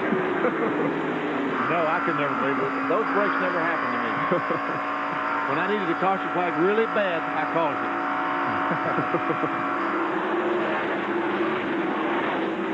Irvin, once again, making a bid on Jeff Bodine, and Mark Martin is right behind this duo, running with Morgan Shepherd, who is not on the lead lap.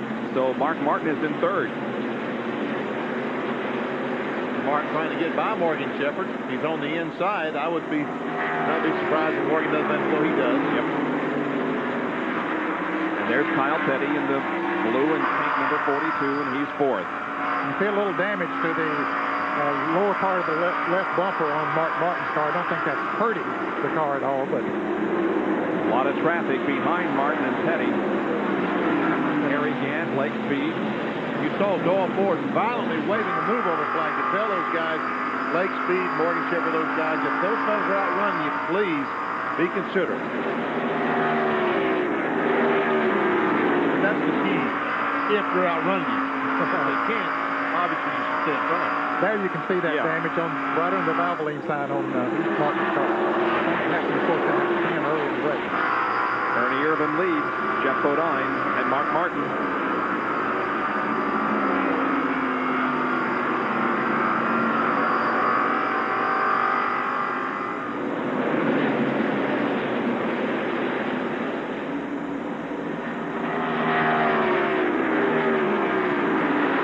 Alan Kulwicki, Ricky Rudd, Brett Bodine, and Bill Elliott. Alan Kulwicki lost on that round of pit stops, fellas, because he was running third before the caution, and he's back now running in 7th position.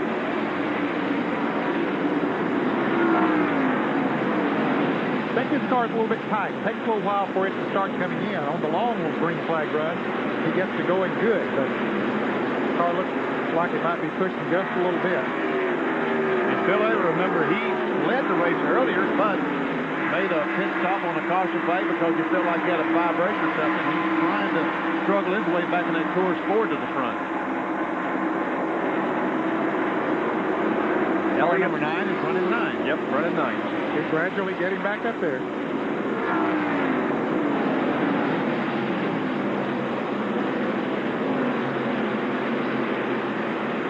Applying the pressure to Brett Bodine in the Quaker State Buick.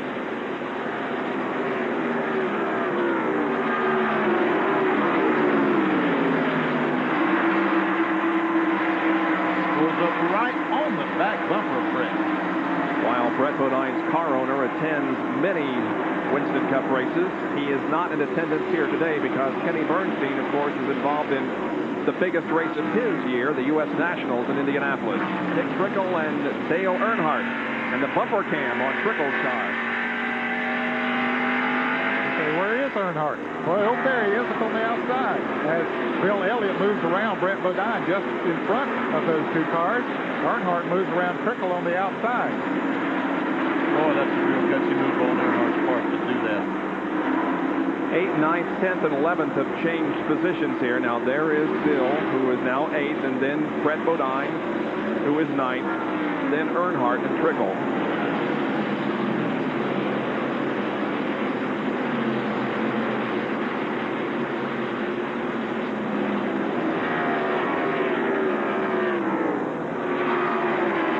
Next time around, we will complete lap is on the left side of your screen, leading Jeff Bodine and Mark Martin and Kyle Petty.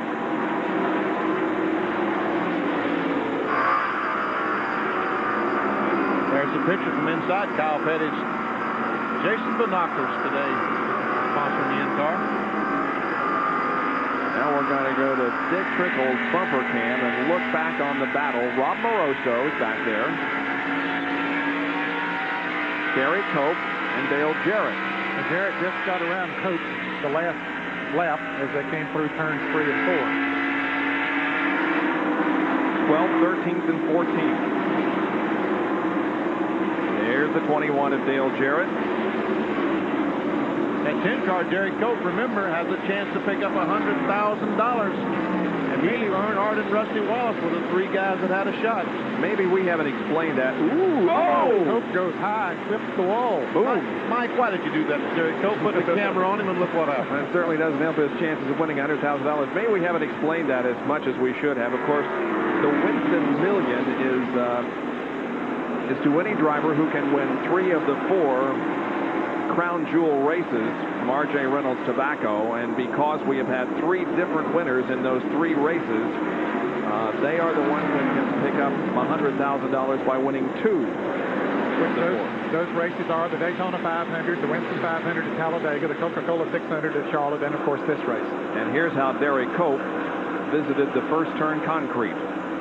He went in the corner and just simply could not turn the car because if he had it would have spun out. He just had to go up and let it brush the wall. You've heard of the Darlington stripe, folks? Yep. That's it. He got it. And on this next lap, he got, ooh, did he get sideways? Wow, did he ever get sideways? But he's still out there going. Bobby Hillen in the Snickers Buick right behind him as they move around Charlie Glotzback driving the DK Ulrich entry.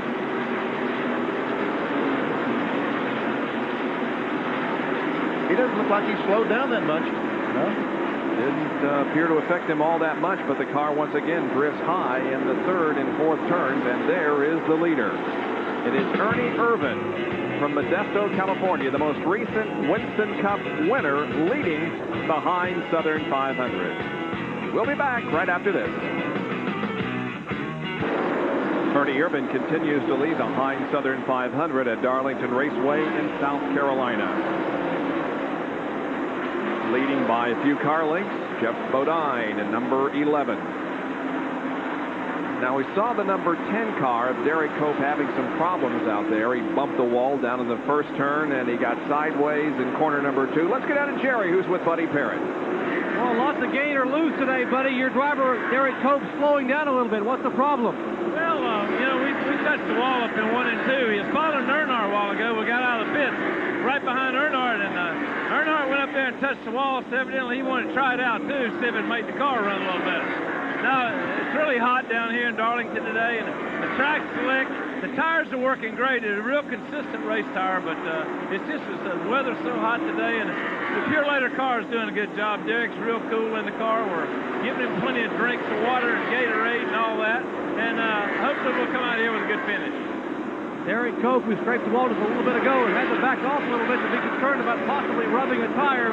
He'll keep an eye on it, but he's got $100,000 up for grabs if he can hang on and possibly win this thing. And that's another team that made an announcement here at Darlington this weekend concerning 1991. They're back with Purelator, in fact, for the next 3 years. So we're very, very glad to see that. Now, lap ago, the number 42 car of Kyle Petty got around Mark Martin. Here's how it happened on the main straightaway.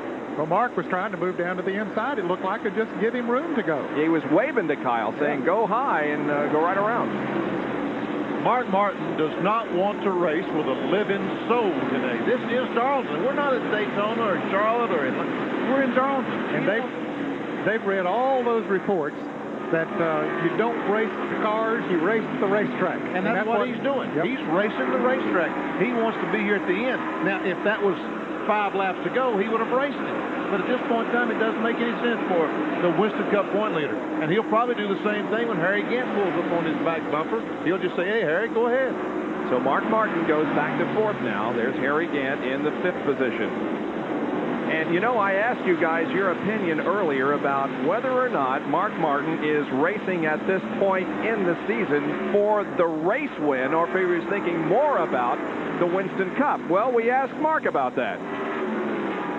Winning each individual race, whatever event we're at, that's the only one there is in the world, you know. Put everything toward that. Yeah, well, okay. Well, see, now, look, he said, go ahead, Harry, have a nice day.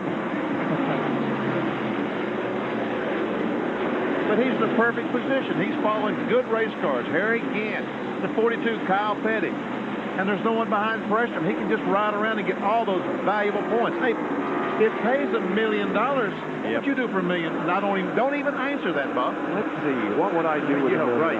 I'd buy out your contract. I'd be in trouble with it. Here's Kulwicki and Bill Elliott. They're racing for the 6th spot.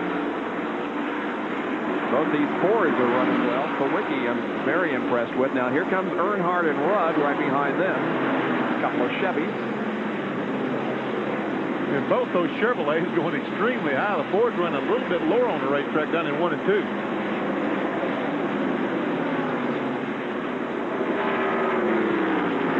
We've had 6 different leaders in this race, but we have had an incredible number of position changes here with just a little less than 200 laps to go already.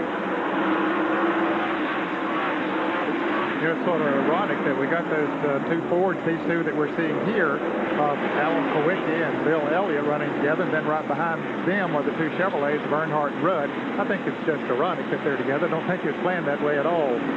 Because you don't hook up with a partner here and draft. Now, drafting might come into play a little bit down the straightaways as Ernie Irvin moves around to car number 41. We understand that Chad Little is in that car now. Larry Pearson is out of that car, and Chad Little relief driving for Larry Pearson. And another relief driver on the track right now was J.D. McDuffie, who was gotten in the number 2 car, started by Charlie Glotzback. J.D. was bumped from the starting field, couldn't make this show in his number 70, but now he is in the race as a relief driver for Charlie Glotzback. Coming up on the halfway mark next time around. Jeff Bodine got a tough break when he caught the 2 car driven by J.D. McDuffie going in that corner. And look what kind of gap it gave Ernie Irvin. Here we go. There it is. The cross flags displayed by Doyle Ford. We're at the halfway point now. There is no Frank Hardwick challenge money paid for this race, so Ernie does not pick up $10,000, but nevertheless will get the credit for leading at the halfway point of the Heinz Southern 500. A Labor Day weekend tradition here in South Carolina, and we're glad you could join us. We'll take a break and be right back. We're back at Darlington Raceway in South Carolina for the Heinz Southern 500, and we are watching our leader, Ernie Irvan, up ahead from the Heinz in-car camera carried by Jimmy Spencer. Jimmy is not on the lead lap, having spun earlier in the event and hitting the wall. And now you can see how he is signaling Jeff Bodine to pass on the outside. That's a very courteous thing to do. Tell the faster driver what your intentions are so that they know what to do inside, outside. There's Ernie. Now we're going to give you a field snapshot. Get set and watch for your favorite driver, because we're going to lock down the camera in turn number 1 and watch the field pass through. We'll also time the lap by the leader, Ernie Irvan. Watch for your favorite driver. There's Bodine and Spencer, Petty, Gant, Martin, Earnhardt, Kowicki, Bill Elliott. No, that wasn't Earnhardt. That was Earnhardt back behind Bill Elliott. There's Trickle, Brett. Dale Jarrett right on their bumper. Derek Coates was behind them. Terry Bonnie. That was the 41 car driven by Chad Little, I thought. Rick Wilson. Dave Marcus. Butch Miller. Here he comes. 33.9. That's 145.062 miles an hour. Is that? That's considerably slower than they qualified, but they always slow down on a slick, hot racetrack. You might have noticed that one of the real good battles on the track, as you saw the field pass through last time, was this Alan Kowicki, Dale Earnhardt, and Bill Elliott struggle. And so we'll focus in on it. Hey, Earnhardt's not doing too bad. If he's got a towing problem, they fix it on the next pit stop. Competition might be in trouble, because he passed Elliott. The fans obviously went a little bit hysterical when he did that. Now he's working on Kowicki. Earnhardt and Elliott are the two guys that are leading the balloting for the most popular driver nomination this year. And at the moment, Bill Elliott leads that contest that is decided by the fans. But Dale Earnhardt is running a very close second. Of course, that contest won last year by Darrell Waltrip. Kowicki finally just moves over and says, okay, Dale, since you're so much faster than I am, go ahead. Again, race the racetrack, like Ned said a moment ago. That's what the drivers want to do. Not so much the other competitors, but just try to be there at the end of 500 miles. 6th, 7th, 8th, and 9th. As they close in on Heinz and 7th. Pontiac goes down on the inside. Spencer once again.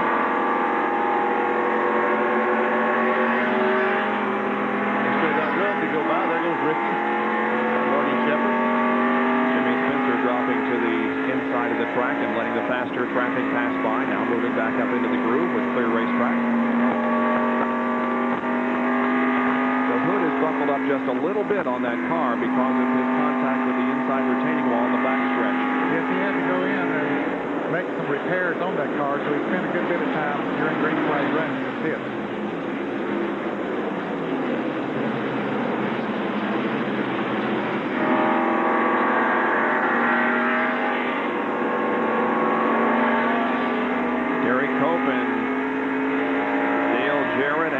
Waltrip passing the Heinz car. 193 out of 367 laps completed. Ernie Irvan continues to set the pace at the Heinz Southern 500 at Darlington Raceway in South Carolina. Jeff Bodine running in second, followed by Kyle Petty, Harry Gant, and Mark Martin. Well, you remember earlier this year, Ernie Irvan had just taken over. He had competed at Atlanta in this car, but came here to Darlington with high hopes, and things did not turn out, matured greatly, and it showed very graphically last week at Bristol when he battled with Rusty Wallace for the last 80-some laps of that race and held him off and really showed some maturity. Well, I told Ernie Irvan after the race here in April, I said, Ernie, I knew you were going to crash. I told some people 2 or 3 days beforehand you're going to crash, because You can't go to Darlington pumped up like you were. And I think he appreciated that, and he has the maturity that boy's shown the last 15 races has been incredible. Yeah, he realized that he has a good race car, and that was only, the second or third race that he had been in that car when he was here at Darlington, and it was a fast race car, and boy, he wanted to prove to the world what he could do. But the place jumped up and got him, and he has certainly matured a lot since then. 10th and 11th, and 10th, 11th, 12th, and 13th here. We're looking back from Dick Trickle's bumper can to Brett Bodine, and following him is Dale Jarrett and Michael Walter. Brett Bodine has tried to make a pass a couple of times, and you can see the yellow car, Michael Walter, peek out there for just a moment. Here they are. As they come up on the car number 41, it's now being driven by Chad Little. There you see Michael Waltrip going very high in the turn, Bodine staying down a little lower. And following Michael Waltrip is the number 21 Citgo Ford, the Wood Brothers entry, driven by Dale Jarrett, who was victorious here at Darlington yesterday in the Busch Grand National race. Dale has been running good today, and they've had some not too good pit stops. They're pitting on the front stretch, but one time they had an air wrench problem and really got him behind, so he played catch up. And then the last pit stop was a little better, but still not as good as some of the others that he had passed. And so he's been playing catch up quite a bit. You're right, Bob. I said ooh because that was almost a bad deal. Yeah, it was. Brett Bodine slowed dramatically so he could get by the 41 car driven by Chad Little, and almost was running the back by Michael Waltrip and Dale Jarrett. 11th, 12th, and 13th there, Bodine, Waltrip, and Jarrett.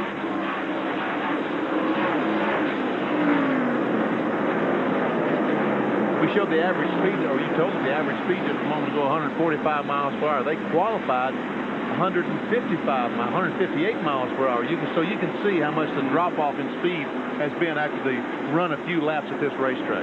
But it is hot here this afternoon. It has been all weekend, but it's really hot and humid here this afternoon. Well, we've run about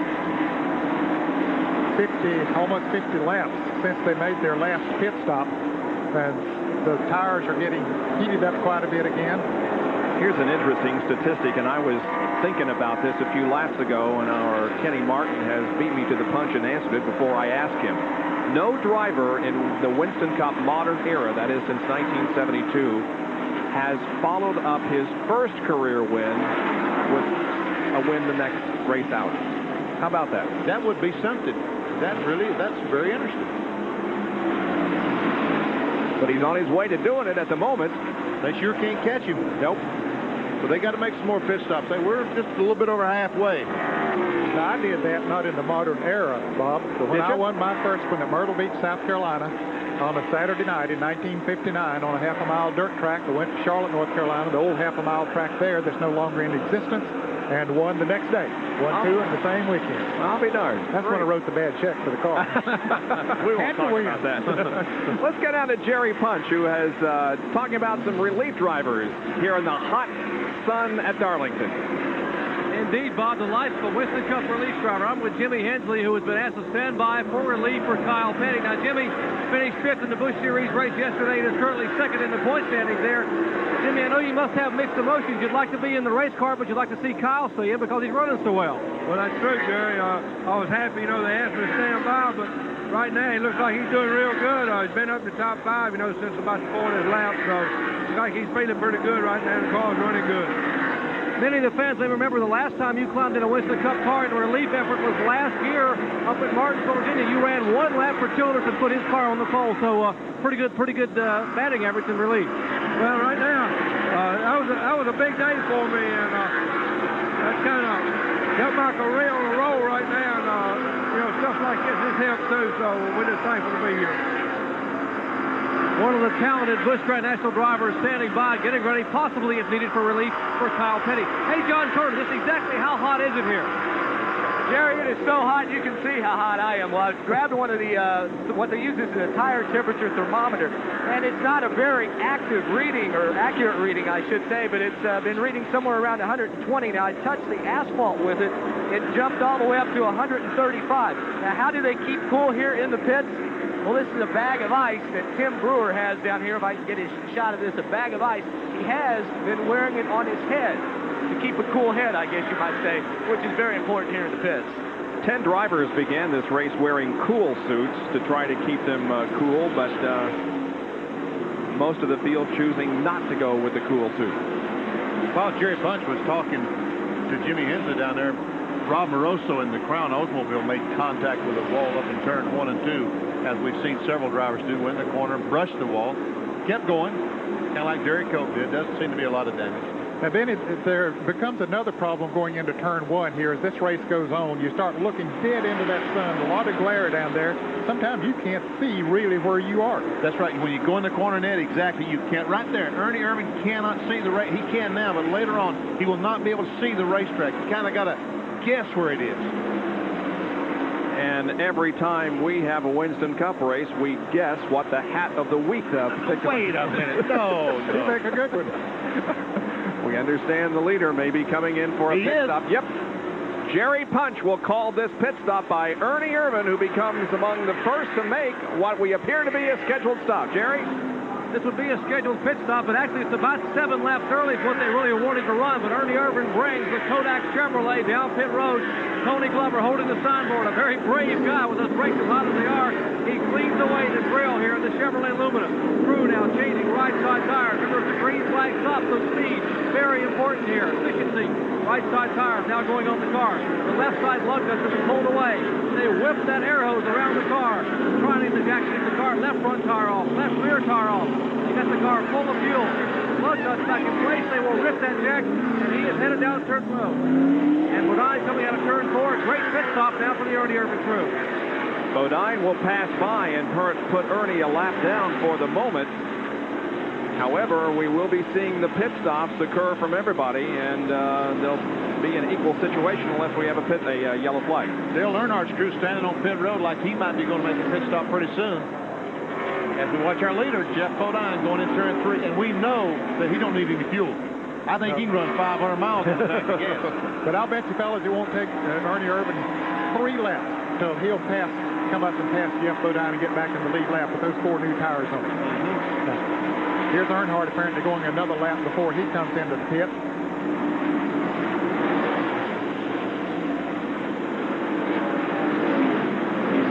Hey, 3 laps. He didn't make 1 lap.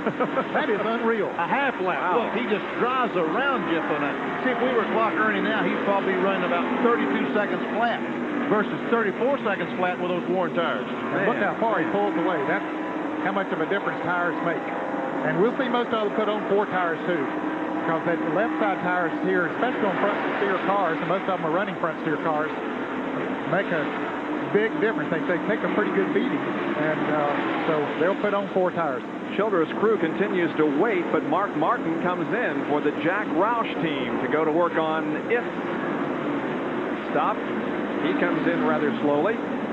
We see how he's angled out. That's a smart move on a driver's part, to angle out when you stop so that if someone parks in front of you, you can drive out easy. Obviously, Derek Cope was in front of him. He's not there, but it's always something you should do. There goes Ernie Irvin past, and there goes Jeff Bodine past Mark Martin as he completes the work on the Folgers Ford and gets rolling again in 21.5 seconds. There again in the pit as Mark Martin goes out of the pit. Of course, Mark Martin is now lapped down to Jeff Bodine. Harry Gant was running in 4th spot, relinquishing it to come in for some fresh tires and fuel. Sterling Martin a little further up pit road in for service on his Sunoco Oldsmobile. Everyone changing 4 tires. All the cars we've seen on pit road so far. Yep, I think they will. All the front runners in particular, Benny, they'll take on 4 tires because it wouldn't take long. You'd abuse those right side tires if you only put those on just in a few laps, and it wouldn't do you much good. Earnhardt and Bodine staying out there. Dale Durst high up on the racetrack again. Alan Kowicki comes in for his pit stop. As there is the leader, Jeff Bodine, number 11. Now, Rick Wilson in the car number 75, the Dinner Bell hot dog car, had gone a lap down to Ernie Irvin. Now he's back in the lead lap, but about to go a lap down to Jeff Bodine. As Earnhardt now coming into the pits in the Goodwrench Chevrolet, and Jerry Punch is there. The winningest active driver at Darlington Raceway, Dale Earnhardt, with 6 career victories here, including this race a year ago, brings the Goodwrench Chevrolet to a halt. He'll work on the right side of the car. Earnhardt grabbing both cups of Gatorade. Ernie Irvin down in turn 3 now, as Earnhardt's crew is changed. Right side cars will come around to the left side. Ernie Irvin has already made his pit stop. Jeff Bodine is due to pit. Left side tires now on the Earnhardt Goodwrench Chevrolet. He is down the way. Great pit stop for the Goodwrench crew. And now we wait for Jeff Bodine's pit stop. Here comes Kyle Petty in as we watch the work on that from the crew cam.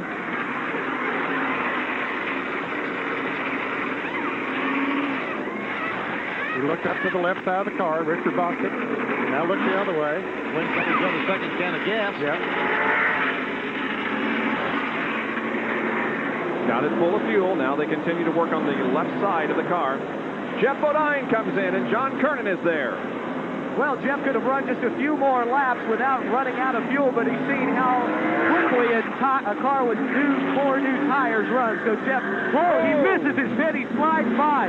Now they're going to go to work. Hopefully they got enough air hose to get over there, but it looks like they don't. Well, yes, they do. Now the left Irvin is coming out of turn 4. Left side lugs off, right side's already on. And they're getting the jack under. Here comes Ernie Irvin to the start-finish line. He passes by, gets his lap back, and Jeff Bodine still in the pits. A costly move as he overshot.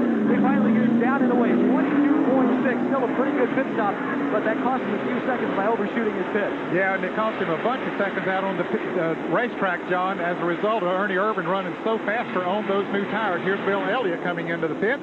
Elliott picked up the lead for just a moment, but now he's in, and Jerry's there. Elliott was the leader, a 3-time winner here at Darlington, and they will indeed get 4 tires here on the Melling Coors Ford for Bill Elliott. And they get a nice cold drink. They're cleaning the windshield. Mike Means really scrubbing the windshield. Remember, Ned mentioned visibility, a serious problem here late in the afternoon. The windshield has to be extremely clean. Left side tires going on the car. Lug nuts now going back to the left side tires. They have fueled the car, ready to pull the jack. They pull it, he is away. 23-second pit stop for Bill Elliott. The 21 car of Dale Jarrett picks up the lead with pit stops being made. But he's coming into the pits right now. The pit go forward. The Wood brothers there ready to change 4 tires, we assume, on his car. Yep, they are going to change 4 tires. We see the fellows over there working on the left front, taking the lugs off. Eddie Wood on the right front, Glenn Wood on the right rear, and Terry Hall, the son-in-law of Glenn Wood, doing the jack duty. So that's a family operation there. Here comes Rick Wilson in just ahead of Dale, and here comes Rick Mast out of the pits. The blue number 22. The 26 car of Brett Bodine picked up the lead, but now here he comes off the 4th corner, and John Kernan will call the pit stops in the Quaker State Buick team. Brett Bodine pulls the Quaker State Buick into the pits. It will be a 4-tire change, but he did get just a little bit crooked, turning out more into the pit lane to go around to the right side. Left side lugs coming off, right side's going on. Cleaning the windshield. I don't know if you can see, but a lot of oil and debris on the windshield makes it very hard to see.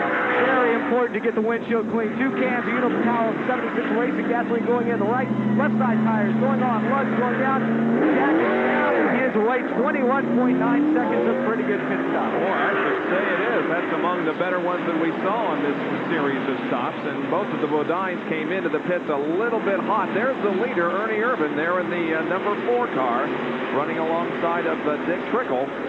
Now with all the pit stops made, it is the number 4 of Ernie Irvin in the lead again. Now, we'll take a look at Jeff Bodine overshooting his pit. Yeah, he went by a full car length farther than they expected him to. And another angle will show you how far he went past his assigned position. It really messes up the pit stop. Really messes up the pit stop because those fellas know where they're supposed to be. Here's Brett Bodine coming in. locks up the rear tires and almost spins the car out on pit road. But you know, he positioned it perfectly to get out. He sure did. Did about a quarter of a spin and had the nose pointed exactly in the direction that he wanted it pointed to get out of the pit. That pit that Jeff Bodine slid into was the pit that Rusty Wallace was using. Of course, Wallace has been out of the race since the early going, so didn't bother anybody. Ernie Irvin continues to lead the Heinz Southern 500. We're live from Darlington International Raceway in South Carolina. And we'll be right back. Back at Darlington, and we have a crash up in turn number 1. Dick Trickle got loose and bumped the wall, and then we had a couple of cars run into each other behind him, and Ernie Irvin just escaped. Boy, there's Bobby Hillen up against the outside retaining wall. That was close for Irvin. If we have it in replay, you will see how close it was for Ernie. Meanwhile, here he comes around the 4th corner, taking the caution flag, the 8th of the afternoon. Dick Trickle trying to get a lap back, but he couldn't do it. He had just passed Ernie Irvin, but then he got loose and lost it. And we'll see it right here as it happens. We see Trickle going behind the 2 car. J.D. McDuffie gets the car out of shape, never can save it. He goes up, hits the outside retaining wall. The 17 runs in the back of Ernie, and Hillen runs in the back of the 17 car, and both those cars make some heavy contact.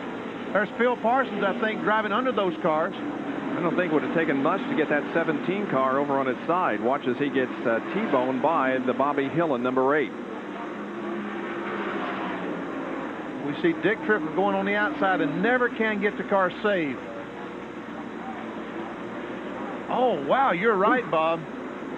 And Brett Bodine. He had to really climb on the brakes. Ernie Irvin is going to need tires, and here he comes. Jerry Punch is there. Indeed, he will need tires, and Tony Glover and the rest of the Kodak crew is going to work on the car, but a brake for Irvin. The rear of the car, the quarter panels, some of the rear fenders actually pushed up a little bit, some damage on the rear of the car. A very busy place down here in pit road as they will change right side tires. Kyle Petty getting service right behind Ernie Irvin. Mark Barton right in front of him as they change them left side tires. Jack being pushed beneath the Kodak Chevrolet. Left front tire going off. Remember, the left rear fender was pushed in a little bit.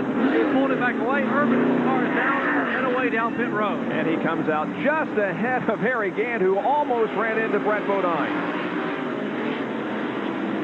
And Jeff Bodine, who made a pit stop just, 5 laps ago on the green flag, gas only. He goes back on the racetrack, and he now is the leader of the race. Here is, there's Bobby Hillen's car up against the wall in the 2nd corner. Here's a replay from Dick Trickle's bumper cam.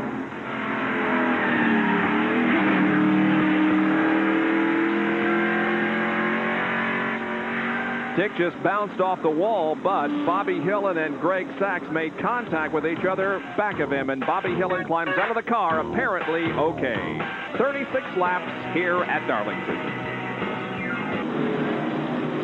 The yellow remains out here at Darlington, and the reason is because the NASCAR scoring officials are going over the scoring procedure here and making sure that everybody is lined up properly for the restart. Michael Waltrip is shown as the leader of the race in car number 30, and then Bill Elliott and Dale Jarrett at the tail end of the lead lap. More on this from Jerry. There's a discussion in the Bill Elliott pit about what happened just a minute ago during the pit stops. Apparently, Michael Waltrip pitted for fuel only. Now, Bill Elliott did not pit at all. He stayed on the racetrack. Bill saw the 30 car come back on the racetrack, and it's a blend rule that involved. It's really sort of a call by NASCAR. They are checking the scoring tapes now to determine if indeed Michael Waltrip beat Bill back on the racetrack, and would Michael be the leader, or would Bill Elliott be the leader by virtue of not pitting at all. That's why we had a delay right now, and we're still under caution. Okay, they're getting it sorted out, and we'll be yellow here for just a few more minutes. They have told Bill Elliott to go in front of Michael Waltrip, and you see the exchange being made right there. So now the signal is being given for one more lap to go. Brett Bodine and the 26 are both on the tail end of the lead lap. Is that correct, Ned? Well, Dale Jarrett, see, he has not made a pit stop, so he can stay up on the outside groove because he is in the lead lap. Brett Bodine did make a pit stop, so he has to come up on the inside as the lap cars do. So since he is up there, he is in front of Bill Elliott. So yeah, he's so both those cars started side by side are in the tail end of the lead lap. Yeah, so that's somewhat of a break for Brett Bodine that Jared is up there because it gives him one more car up in front of Bill Elliott. So Elliott didn't pit, and Michael Waltrip and Jeff Bodine pitted only for fuel during this caution period. We talk about track position. Can you imagine Bill Elliott did not pit trying to get that track position? Here we go. Oh, Jarrett with a slow start. That car is not going. Boy, everybody missed him, but man. Yeah. Well, what a tough break when he thought he was going to get back in the lead lap. Now he thought he could get to going. It was scary, but everybody avoided him, and down the backstretch, Brett Bodine has his lap back, and the leader of the race is Bill Elliott in number 9. Here's a replay of the restart, and you can see that Jarrett, who was up front on the outside line, just did not go when he hit the accelerator. Everybody pulled out on the inside. He stayed up close to the outside wall. And here's trouble on the front straightaway. Mark Martin is involved. Butch Miller is against the wall. Martin, I don't think, has hit anything. I think he just spun around the second time today that the point leader has spun around. He made a 360, and I don't think he touched anything, but Butch Miller did. And let me tell you, folks, I'm telling you, you usually kid about this thing, and the guy closes his eyes on it. He drove that car every inch of the way. And look at Brett Bodine trying his best to get a lap back. And yeah, Doyle he's trying Ford to stay in the lead lap, and sure enough, he does. Doyle Ford signaling that the crash is here on the main straightaway, but so to slow down. Butch Miller in the Banquet Planters Peanuts car. Here is the contact with the wall that Butch had, and then Mark Martin sliding through. And he's steering this car right now, folks. I watched him as he was going down through there. I was looking eyeball to eyeball, and he was steering. So it has been a tough day for Mark Martin, but he has survived a couple of very close calls. Down. Dale Jarrett is in. Jerry, what's the problem down there? On the restart, Dale Jarrett said the car would not come out of second gear as Mark Martin brings the Folgers core down pit road. And the Sitco crew now trying to get the car out of second gear, just put it into high gear. A tough break for Dale Jarrett. Meanwhile, Mark Martin headed down pit road for service. Let's check in with John Kernan. The Folgers crew goes to work on the right side. It will be a 4-tire change. I asked Jack Roush if he hit anything, and he just smiled, shook his head, said, no, we're okay. We just got to bring it in and put on new tires. So once again, a very fortunate happening. Well, fortunate in that he didn't hit anything. Now the rights are on, left sides are coming off. They're taking their time just to make sure that everything is okay and that nothing is rubbing against the tire or anything like that. Now Martin's down and away.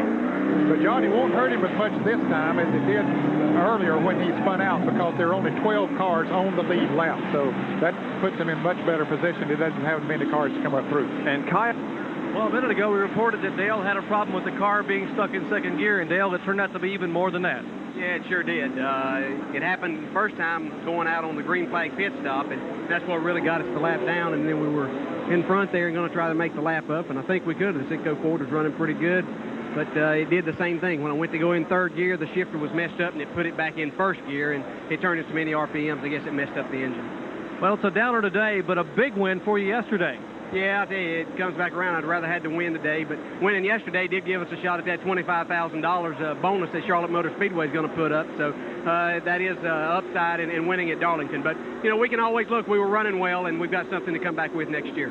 Indeed you do. Getting ready to go green back here at Darlington, Bob. And the crowd is on its feet as it looks toward turn number 4 and sees the field coming down for the green flag. And Bill Elliott is back in front of the Southern 500 with Michael Waltrip second and Jeff Bodine, Ernie Irvin, and Harry Gant.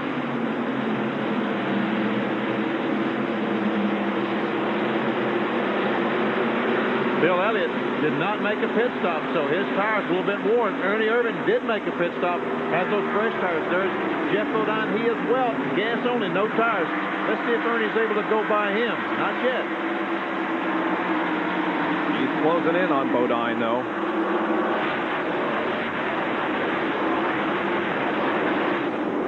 Here comes Ernie on the inside of Jeff. They go 2 abreast in the first corner. And Ernie will try to take the spot away from Jeff Bodine, and he does. And Harry Gant follows him. Bodine might have had to back off a little bit coming off of that turn as the car slipped up close to the wall. There's Earnhardt right on his back bumper. Earnhardt isn't out of this thing. He's still looking for that Unocal bonus money of $30,400 that he'll pick up if he wins because he was the pole sitter of this event. Dale Earnhardt right on the rear bumper of Jeff Bodine. Well, right underneath him now. And Kyle Petty in the pink Pontiac trying to move into the inside of Jeff Bodine, and he makes the pass. Boy, that 11 car is going to the rear, isn't it? Well, I wonder if that car might be pushing just a little bit here now into early going, and if it'll come to him a little bit, or the track will come to him a little later. Here's Kyle Petty moving on the inside of Earnhardt. He'll get him going into turn 1. He'll try to get him, Bob. He will.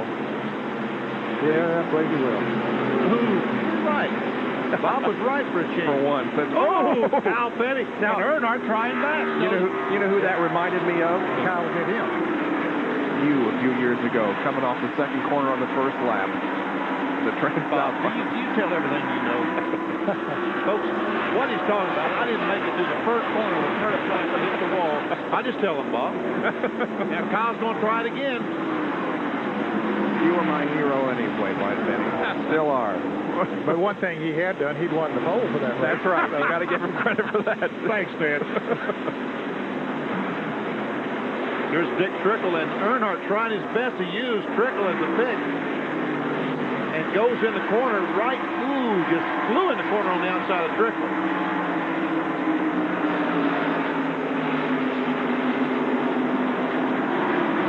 I wonder if Jeff Bodine and Tim Brewer Jr. and those guys are wishing they'd changed tires now instead of just putting gas in it. Yeah, I wonder. They've lost several positions since the green wave. They're back to 7th, and here is Harry Gant and Michael Waltrip battling for 3rd. Harry Gant will come out with the position. And right up ahead there is Ernie Irvin. Now there are 2 yellow cars running here together. Irvin is in front of Rick Wilson. Wilson, of course, a lap down. And Ernie Irvin now has his sights set on the leader of the race, Bill Elliott, who has stretched out the advantage a little bit. There you can see the interval between 2nd and 1st position. Bill Elliott, who has won 3 times here at Darlington, is looking for victory number 4 and his 3rd Southern 500 win. Back at Darlington, and another caution period, and Kyle Petty's luck has run out. He's escaped several times this afternoon, but this one he was clearly involved in, along with Michael Waltrip. Yeah, and he was a victim of circumstances. Looked like Michael and Earnhardt. Did they make contact, or just Earnhardt was trying to get under? Well, let's see. We got a replay of it. Happened up in the 3rd turn between 3 and 4. Okay, here's Michael Waltrip in the yellow car on the left. Earnhardt coming in on him pretty quick going into the turn. Michael slips a little bit high. They made contact right there, and Michael gets into the wall, and Kyle Petty, coming hard, runs into Michael Waltrip. Had nowhere to go but Nowhere right to in go. the back of Michael Waltrip. Yep. Ernie Irvin is in for a pit stop, and John Kernan is there. Right side tires have already been changed on the Kodak Chevrolet. Left side's on, and he is down and away very quickly. Now, we got a report to Kyle Petty as well as I can see. Just pulled into the pits in the front end, demolished his radiator, is busted. So Gary Nelson and the crew are going to go to work on that as the hood goes up, and also there's a fire in the back of the engine compartment. They will put that out first before they can do obviously any work to spraying the water on that and trying to get the fire put out, but he's got quite a lot of damage on the front end of that race car. Kyle Petty had run in the top 10 all day and had missed several incidents, but not that one. And there is Michael Waltrip. Now we're going to show you the entire lap that set up this whole thing in real time to show you what happened. There we see a little bit of contact with Michael. He goes up, hits the wall. Kyle runs into him. Now watch behind. Now watch as the cars come in. Michael Waltrip, remember, is going slow. Here comes Kawicki, Davey Allison, Sterling Marlin. Look at, watch Mark Martin, right? Oh! Bodine was all the way, Jeff Bodine, all the way down on the flat. He came back up into the traffic, blended in as they were racing down to the start-finish line. Boy, Michael Waltrip sits on the backstretch pits.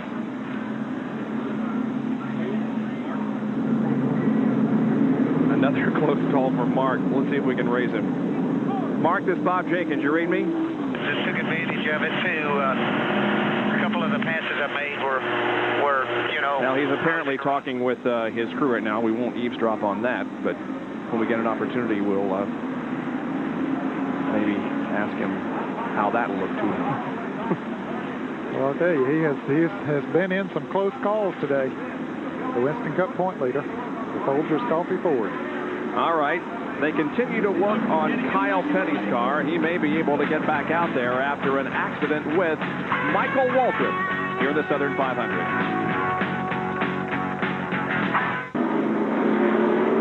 Here we go again. Green flag is out.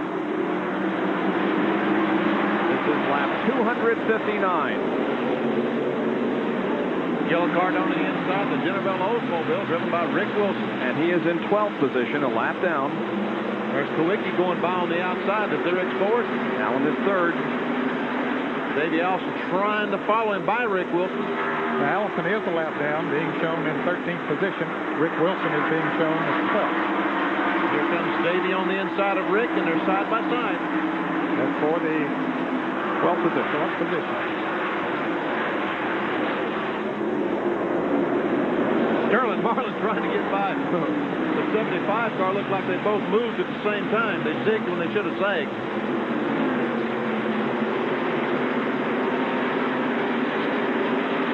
You know, why in the world did Bill Elliott, he did not pit again. He stayed out in front again, did not change tires. Yeah, I guess he likes that set of tires, and it seemed to be working for him. He's pulling away from Earnhardt a little bit. Now here's Rick Wilson going high on the racetrack, allowing Sterling Marlin and Mark Martin to pass by. And here comes Derek Cope and Jeff Bodine.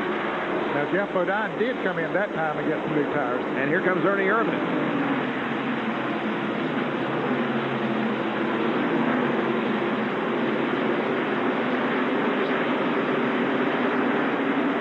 ...106 laps to go.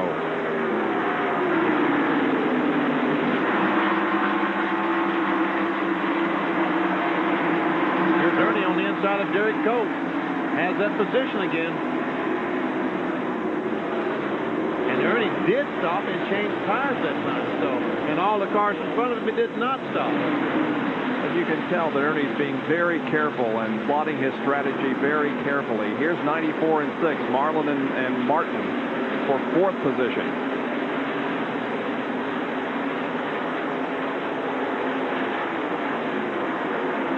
Now remember, Marlin was involved in a one-car spin earlier himself. No caution came out that time, but he stayed in the lead lap, and now he's fought his way back up into the top 5, but it's about to be passed for 4th.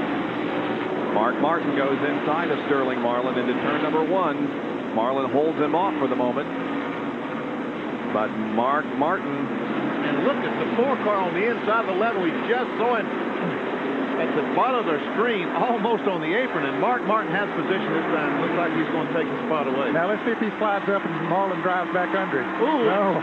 Jeff Bodine almost ran in the back of it. Yeah, Marlin had to do a little defensive driving there. He was on offense and planned to drive back under Martin, but Bodine sort of fouled that effort up. 4th, 5th, 6th, and 7th right here. Here Jeff goes underneath the 94 car. They're literally side by side, and Ernie wants to follow Jeff, but Sterling's going to drive in. Now Ernie has to go under him. Let's see if he's able to do that. He is with those new tires. Bodine is now 5th, and Ernie Irvin goes to 6th. And we saw Harry Gant coming in the picture. He moves into 7th race spot, 8th. There's Ricky Rudd and Derek Cope battling for position. And Harry Gant leading this trio. Cope is one of the drivers on the lead lap. So is the yellow car number 5 of Ricky Rudd.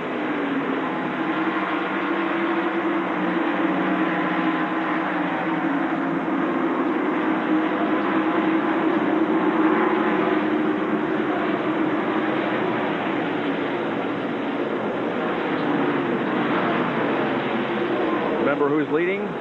Sure, Bill Elliott. Bill Elliott, the guy that hasn't stopped the last 2 cautions. And he hasn't won this year. Can you believe that? No, that's hard to believe.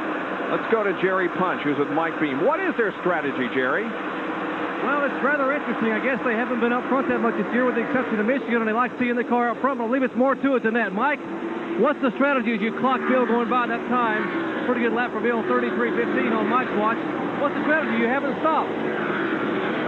Well, if we can go to about lap 300, we can go, we're going to make one stop, and everybody else wants to stop also. And that was a good set of tires right there. We got behind because we had to stop at one time and change 4 because that set of tires vibrate. We're just kind of waiting and seeing, we can go one more stop because, they run like 20 laps out of 40 right there. So we just want to see what happens and, hope we make the right decision. It's gamble to a certain extent, but I think we'll be okay. Bill said the car's fine. It's just the track decision turns, starting from behind, but we'll just see what happens. Well, Bob Jenkins, get out your calculator. The last time Bill Elliott's stop was on lap 221. Now, if they run, say, 72 or 73 laps, that means they're going to have to stop around lap 294. That'll give them exactly 73 laps to the conclusion. That's pretty good figuring here by Mike Beam. See, 221. And you'll never figure it out, Bob, unless you get your calculator. Well, but that's going to be cutting each of the gas stops pretty close. He's going to be running up there pretty close to a full tank of fuel each time. Or using up a full tank of fuel like this guy. Let's watch carefully the number 11 car for some smoke that has been reported possibly coming from that car. I don't know. Don't see it there in the 3rd and 4th turns. We're watching 2, 1, and 2, maybe. Hard to tell. All right, let's check our Western Auto race recap as we move into the final 100 laps of the Heinz Southern 500. Bill Elliott leading, has led 68 of the 265 laps. We've had 10 cautions for a total of 53 laps. Currently 11 cars on the lead lap, and the number of cautions has held down the average speed to 116.5 miles an hour. Dale Earnhardt, Dave Marcus, Jeff Bodine, Bill Elliott, Butch Miller, Ernie Irvin, and Dale Jarrett have all led this race at one time or another. Now those that are out of the race, Rusty Wallace was the very first to drop out with engine problems very early. Also Bailey, Duffy, Mean, Schrader, Little, Petty, Stahl, Saxby. Chad Little is back in as a relief driver now. And also exiting the show, Bobby Hillen, Dale Jarrett, and Butch Miller. Now, the Western Auto Mechanic of the Year standings. Robin Pemberton on the Mark Martin car continues to lead with Tim Brewer on the Jeff Bodine machine second. Then Danny Glad with Alan Kowicki. Mike Beam with Elliott, and Andy Petrie of Harry Gant rounding out the top 5. That's the battle for the Western Auto Mechanic of the Year award.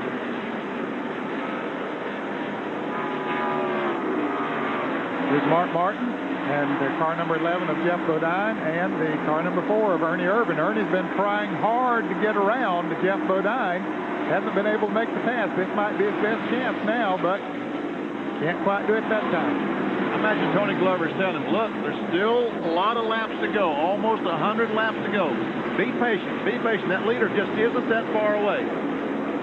Mark Martin running 4th, Bodine currently in 5th, and Ernie Irvin trying to take 5th away. He might have it this time. Yep, he does for the moment. Let's see what happens in the 3rd turn. Ernie Irvin, they're going to be able to hang on to 5th. We'll show you the interval between those two and the leader. There he is, Bill Elliott, so it isn't that much racetrack that separates us. Jack Pennington again spinning on the backstretch. Will there be a caution? Nothing at the moment. Pennington has the car straightened around. He did make some contact with the inside retaining wall, it appears, but he is moving again, and there will be no caution. So Bill Elliott, looking for win number 1 in the 1990 season, is leading Dale Earnhardt here in the track Too Tough to Tame, Darlington. Awesome Bill from Dawsonville, who in 1985 won the Winston Million at this race, is the leader of this Southern 500. There's 2nd place Dale Earnhardt in number 3, and 3rd place Alan Kowicki in car number 7. He was up challenging Earnhardt just a lap or so ago, but has now dropped back just a little bit. Then behind Kowicki is Mark Martin, the current points leader, and Ernie Irvin. All of these cars on the lead lap and battling for position. And then comes Jeff Bodine in the number 11 Budweiser Ford. He is running in 6th position. Then 7th is Ricky Rudd coming into the picture there in the Levi Garrett Chevrolet. And in 8th place is Harry Gant there in the Soul Bandit, car number 33. And we remind you that Rusty Wallace, who was 270 points behind the leader Mark Martin in 4th position in the point standings coming into this race here today, dropped out very early and will finish 40th but maintain his 4th position in the standings. There's your 9th and 10th place car, Sterling Marlin, and the car number 10 of Derek Cope. The only other car in the lead lap was Brett Bodine. He's behind those 2 cars. Here's the leader again, Bill Elliott. Bill Elliott has finished second on 3 different occasions this year but hasn't won yet. Battle for second going on here.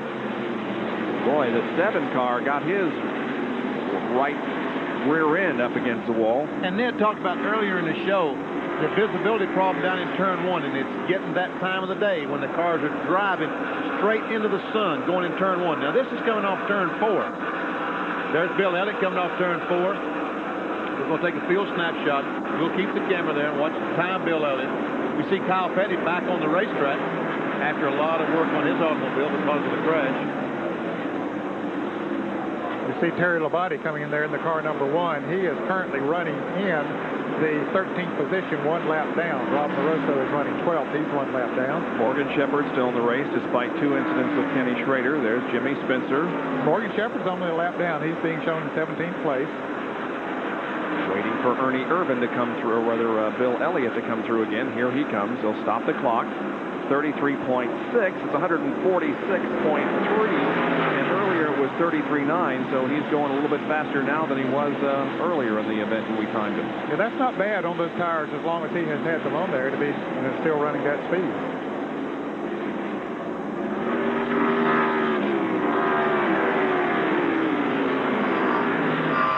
We have the helicopters airborne once again, and that means we have Kyle Petty's Jason Binoculars in-car camera working, and Kyle is back out on the racetrack after that accident. And our Heinz 57 in-car camera, carried by Jimmy Spencer, is also functioning once again. Bob, you remember you saying at the top of the show as we watch Jimmy Spencer coming there that his track starting positions here were very important? Yep. 9 of the 11 cars that are on the lead lap started in the top 10. Boy, that really here's Dick Trickle's in-car camera. That shows that it does pay off to start up front here at Darlington. Ooh, look at this. Ernie Irvin moves up to challenge the 7 car of Alan Kulwicki. This is for 3rd place. Hasn't been long ago that Irvin was back there fighting for the 5th place with Jeff Bodine. But now he's moving up on the 3rd place car. That car's strong today, and Ernie has done a good job driving. We see some damage to Kulwicki's left rear. Don't know how extensive the damage is, whether or not that they put gas in it. I think the gas neck is okay. We should have pit stops coming up. How soon? Well, for Bill Elliott, maybe in the next 10 or so laps. But some of the others can go a good bit longer. You know, we talked about Ernie Irvin.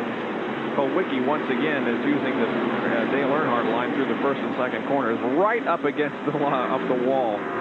Well, this is the way we used to have to do it here when they had guardrails. You ran right up next. In fact, you just rubbed the right rear quarter panel against the guardrails, especially through turns 3 and 4. That they're going very, very high down in turn 1 and 2. Now, we ran very low in turns 1 and 2 back then.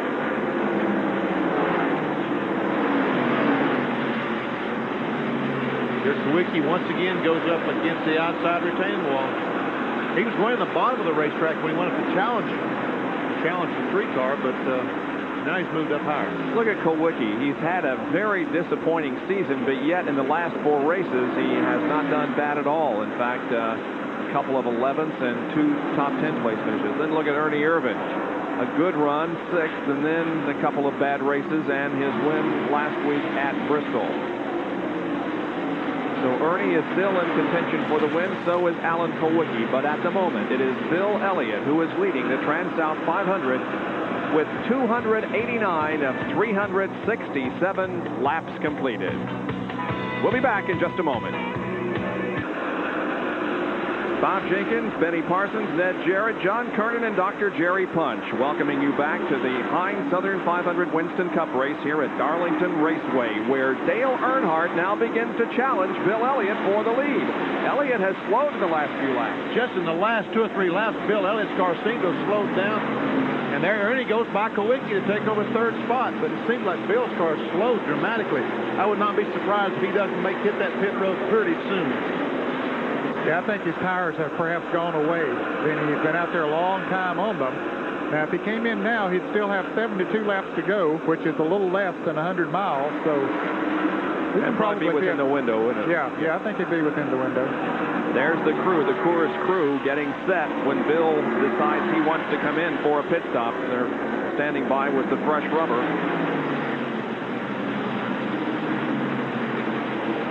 Earnhardt's going up against that outside retaining wall too, isn't he? Still, yep. Getting a good grip off the corner. Pulls right up on the back bumper of the Ford T-Bird.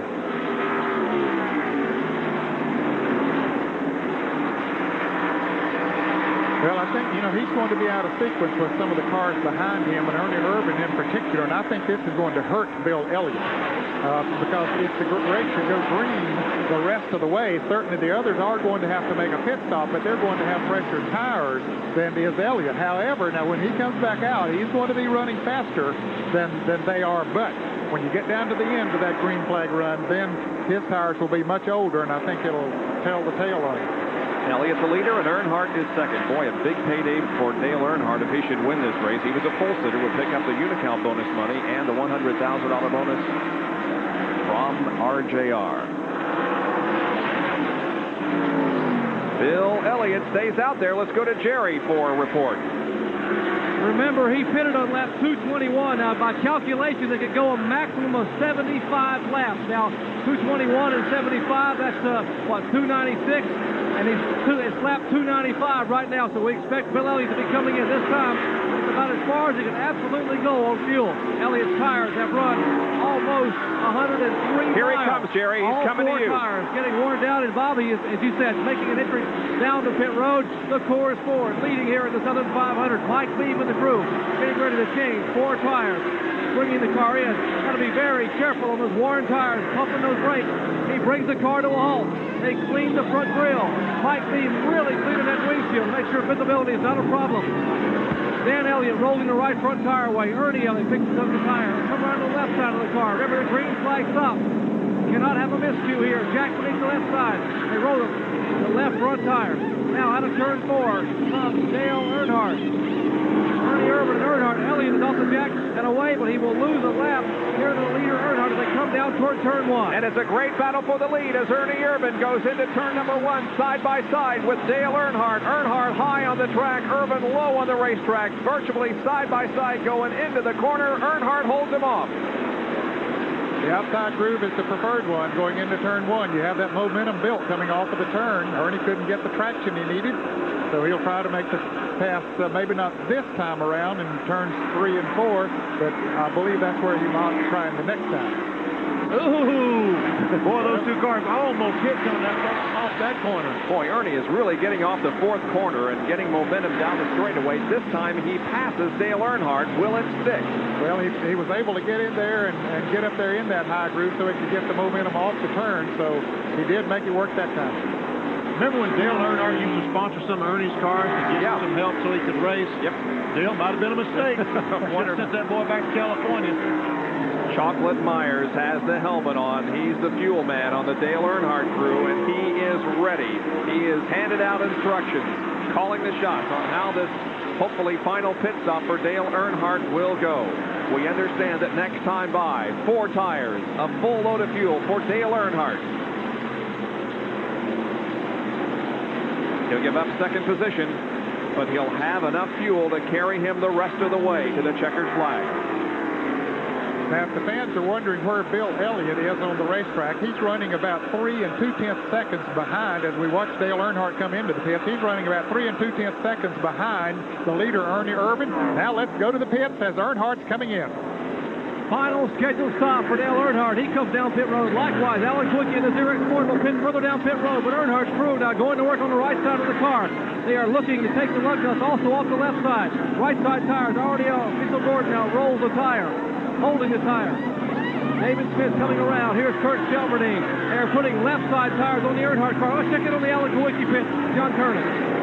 A good pit stop in progress for the Xerox Ford team. Right side's already on, left side's going on. They made a chassis adjustment on the left rear and also some damage on the left rear. They pulled the sheet metal away from the tire, and Kawicki is down and away.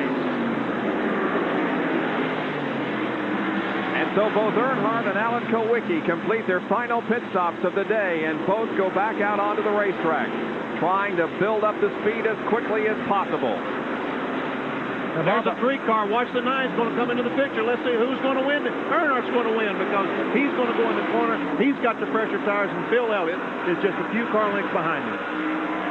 Now Bill is 2 4/10 seconds behind the leader. A lap and 2 4/10 seconds, I should say. I said there a moment ago it was 3 seconds behind him, but it's a lap and that much. But he is definitely gaining on the leader, and Earnhardt is not too far behind Ernie Irvan, so he should. In fact, he's going to get his lap back here right now. They come up on Phil Parsons, and Earnhardt just drives between them going into turn 3, and look at him go into that turn with those new tires and gets back in the lead lap. Like a shot out of a cannon, Dale Earnhardt gets back on the lead lap. A lot more racing action to come your way here in the... Ernie Irvan is in for his pit stop. They've already changed the tires on the right side of the car. Now they go to the left side. Fuel being put in. 19 seconds have clicked off. Here comes Mark Martin in as Ernie Irvan goes back out onto the racetrack. 21.8 second stop. John Kernan has Mark stopped. The Folgers crew awaits Mark's arrival on pit road as he comes down gingerly down pit road. He swings it into the pits, comes to a nice clean stop. The gas can going in, right side lugs coming off. They'll be flying on this stop, making sure everything is just right. Dale Earnhardt now goes into turn 3. Left side lugs off. They will make a chassis adjustment on the left rear. Right side's already on. Jack going under the left side. It goes up. Tires come off. Tires go back on. Earnhardt goes by. Now Martin is finally down and away. Now Jeff Bodine had taken the lead, but he's coming into the pits as well. And I think Mark Martin had just taken the lead for a lap or two for the first time today. Let's go to the pits again. The Budweiser crew now working on Jeff Bodine. Tim Brewer has changed the right front tire. Pete Wright has the jack. You hear Jeff Bodine revving the engine. Peter Johnson jumps over the wall to make the chassis adjustment. Now Pete Wright scampers around, slides the jack beneath the left side of the car. Left front tire off. Left rear tire off. Henry Benfield has filled it up with fuel. Bodine revving. They're waiting to pull the jack. He is down and away. 21.2 second stop for Jeff Bodine. Boy, those new tires are invaluable because Dale Earnhardt at this point has a full straightaway on the 4-car of Ernie Irvan simply because he was able to stay on the racetrack and use those new tires while Ernie was out there on old tires. But now Ernie, with the newer tires, look, Ricky Rudd all of a sudden has a problem, or maybe his tires are just worn out. Yeah, he now is in the lead. He has not made a pit stop, and I think his tires are worn out. He will be coming in for a stop before too long. Or at least the scoreboard showing him in the lead. But there's Mark Martin right behind him and moving around him, so that doesn't mean that Mark Martin's taking the lead. So I think the scoreboard might be wrong here right now. So we'll have to get that squared away because there are several cars, including Ricky Rudd, that have not made green flag pit stops yet. Brett Bodine was also one of them. He is coming into the pits in the Quaker State Buick. He was one of the cars, 11 cars on the lead lap. Brett was running in 11th place. Quaker State Buick slides to a stop. Larry McReynolds' team goes to work. Morgan Shepard just slid into the pits in the Motorcraft Ford. So wiping the windshield on the 26 car to make sure that visibility is good in these last few laps. Rob Rosa goes out of the pits in the Brown Stowe Oldsmobile. Good pit stop for Brett Bodine, according to my watch. Those guys, under 20 seconds. Those guys have had fast pit stops all day. Rudd is leading. Evidently, Mark Martin was getting back in the lead lap there a moment ago. I think was what was happening when he went around. So Rudd is being shown as the leader. Dale Earnhardt being shown in second place, but Rudd is yet to stop. And I said a moment ago that I thought Mark Martin had taken the lead. He was shown on the scoreboard, but I think just as he took the lead, he came into the pits. So I don't think he officially led a lap to get those 5 bonus Lexington points. He did not. Okay.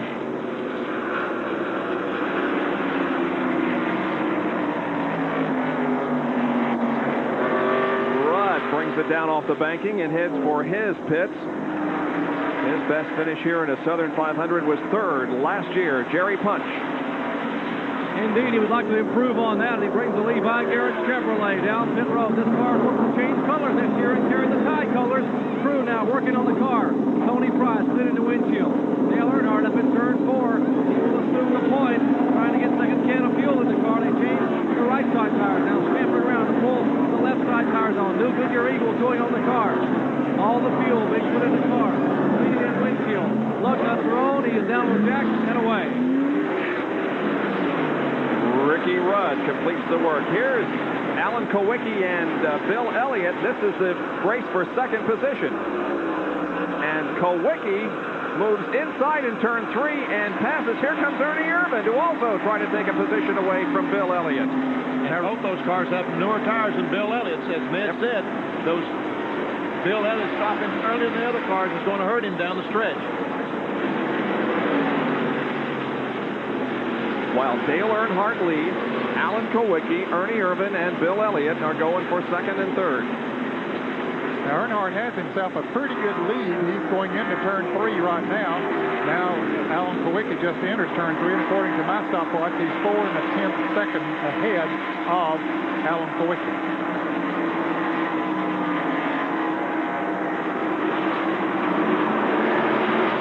We'll show you how far these guys are behind Earnhardt. There's Dale in turn number 2. And we'll show you a Big A Auto Parts performance on Dale Earnhardt, and he had the best of those that we clocked this time. 13.6 for the driver and only 21.2 for the crew, a total of 34.8 seconds. So although the pit stops weren't especially fast in the early part of the race, when it gets right down to the nitty-gritty, they turn it on. Well, the stops we've been clocking earlier was on caution flags when he had to follow cars. Now, this was a green flag stop when he didn't have to follow anyone. He could come in and go out at whatever speed he wanted. So now it's Dale Earnhardt showing the way in the Southern 500 as we're 300. The winningest active driver at Darlington leads here this time.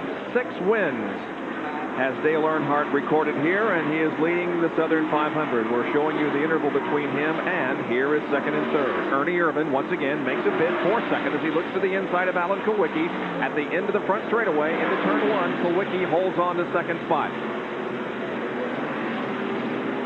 There's just not traction down on the inside of the track coming off of 2.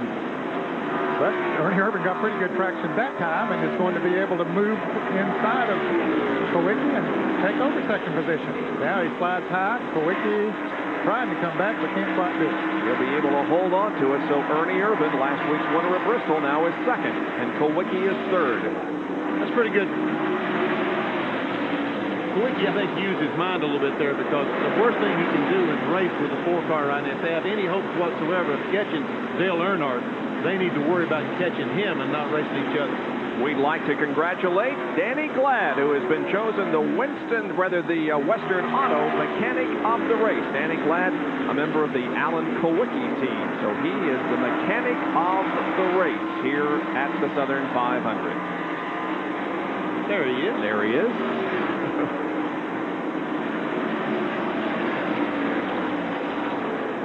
Ernie Irvin's about 4.5 seconds behind Dale Earnhardt right now. There's Earnhardt going down the back straightaway, entering turn 3.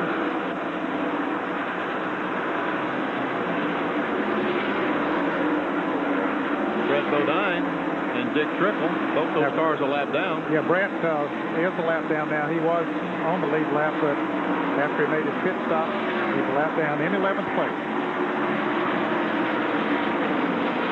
Well, I'll tell you, there was one point in this race that I wouldn't given you a nickel for Dale Earnhardt's chances of winning, but he has stayed right in there, and is eligible for the $30,400 in Unocal money, plus the $100,000 from R.J. Reynolds, plus the purse that he wins for winning the race. Probably a couple $100,000. Yeah. Nice Not payday. much, you said, fast. About as much as I won in my career. I didn't want to say that.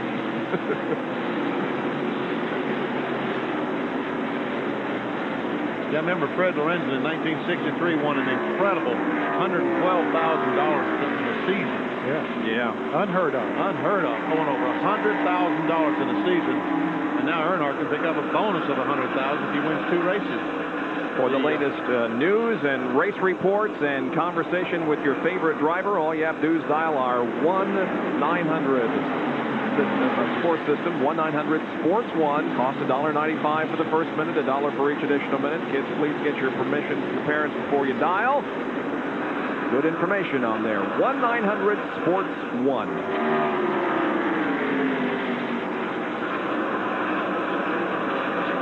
Earnhardt got a little bit of a tough break when he passed Hut Strickland going in turn 3. Had to back off the throttle, and that's going to let Ernie gain maybe a half second on him.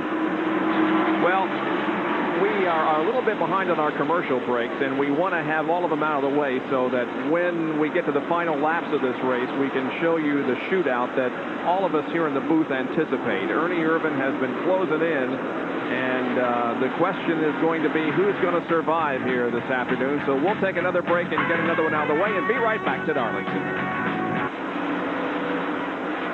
It appears as if Dale Earnhardt has experienced another bad break. He has radioed the crew and thinks that he has a tire equalizing. They are standing by on pit road ready for him. He got up into the wall in turn number 1 last lap, but he stays out there and doesn't come in.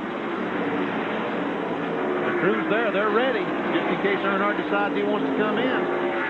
He has maintained about the same distance. He was about 4.5 seconds ahead of Ernie Irvan, but that situation that Benny mentioned a moment ago that he had to back off passing Hut Strickland going into turn 3 cost him about a second. Now he has a similar situation with Rob Moroso, but he just drives around him. And so he's about 3.5 seconds now ahead of Ernie Irvan. Less than 40 laps to go for Earnhardt. Chocolate doesn't have the helmet on. He won't need fuel, of course, but if he comes in, they'll put fuel in it. But pretty good indication that he won't be coming in. How about Jerry? Well, he did radio in, as you said, Bob, and he thinks he has an equalized tire on the right side, but they've been clocking him the last few laps, and other than the fact that he bounced off the wall that in turn 1, his lap speeds have been pretty consistent. So what he told Childress was a minute ago, hey, unless I'm slowing down, I'm staying out here. He said, I'd like to get a yellow flag, but I don't want to be the one that causes it. So we'll just stay out here and see what happens. So they're going to roll the dice. All right. Really, when he has clear running out there, fellas, he is maintaining the advantage that he has over Ernie Irvan, but they're ready for him. The crew, in case he does come in. They won't be surprised, in other words. Yeah.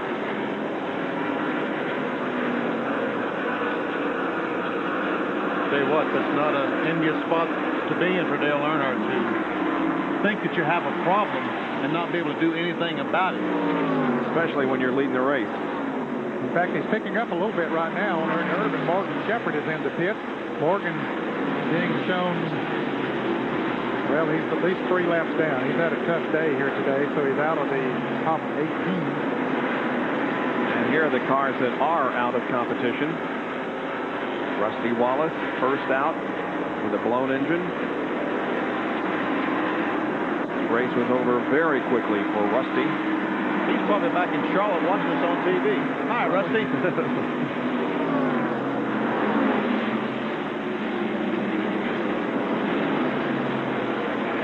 Michael Waldron eliminated in a crash. He has been back out there running a little bit. Don't know if he's coming back in the pits or not, but he was back out there at one time and ran a few laps. As Kyle Petty, he's out there too, but he's losing a lot of laps. Now, Ernie Irvan really got caught up behind Rob Moroso going into turn 3 that time, so that hurt him some. So Dale Earnhardt, despite the fact that he thought at one point he had a tire going down, stays in the lead of the Southern 500. Earnhardt continues to lead. I had him the last time on my stopwatch at 33.58. Wiggles a little bit as he moves around Davey Allison, who is currently being shown 2 laps down. Now it'll be 3 laps down. He's in 16th position, Davey is. Let's take a look at the point standings as they are right now. And here's how they are running in this event. Mark Martin is 6th. Earnhardt is the leader. Bodine is 7th. Rusty Wallace, the big loser today, although he's going to hold on to that 4th position because he was so far ahead of Bill Elliott, who is in 4th position. But Elliott certainly will close in terms of points on Rusty Wallace.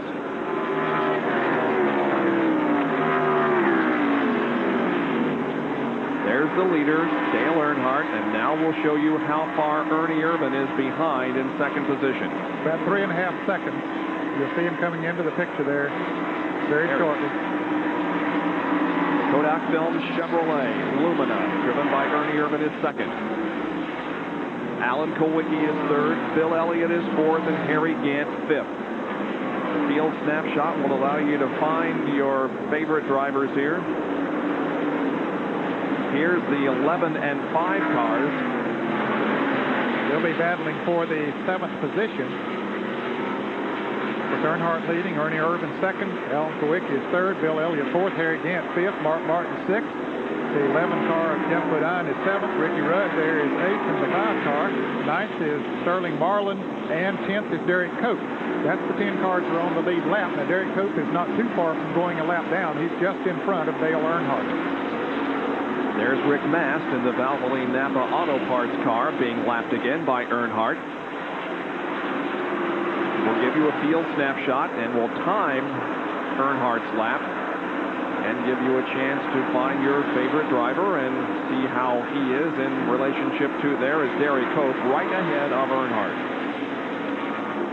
There's Mast and Spencer Irvin. Here comes Kulwicki in 3rd. There's Elliott. Harry Gant right behind Bill. He's in 5th place. Wilson. Pack of cars running here. Bodine and Rudd. Kyle Petty.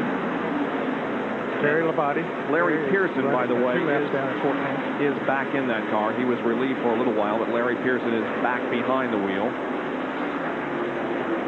And the lap is 33.7. It's 145.9, so he hasn't lost much speed. He's still running a pretty good clip this late in the race. And those tires, the laps he's had on and suffering with that vibration. So now there are 9 cars in the lead lap as Derek Cope goes a lap down. And we're 26 laps away from the checkered flags. And Earnhardt will probably remember every one of those laps. Oh, here's Ricky Rudd and Jeff Bodine. And Rudd will go into 7th going into turn number 3. If he goes up the hill, watch Jeff Bodine will come under him. Nope. No, we're not even doing it.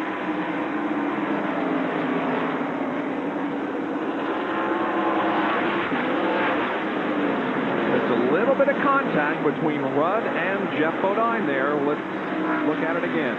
Coming off turn 2. And Ricky Rudd is trying to get underneath Jeff Bodine. Whoa, and just runs right in the back of him. Isn't that amazing? Those guys are able to play bumper tag at 150 miles per hour. It really is.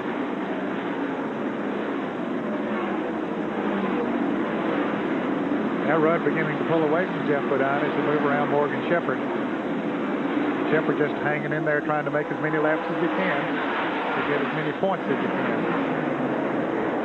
Shepherd and Elliott have been involved in a battle for 5th position in the Winston Cup point standings for the last few weeks. First one will be in 5th and then the other. And Bill is running ahead of Morgan in the race here today. So Elliott will, if the race should finish right now, hold on to that 5th spot. Bob, we mentioned that there are 9 cars in the lead lap. Derek Cope just went a lap down. He is still being shown in 10th place. Another car that's just 1 lap down is Brett Bodine. He is in 11th place as we see Dale Earnhardt.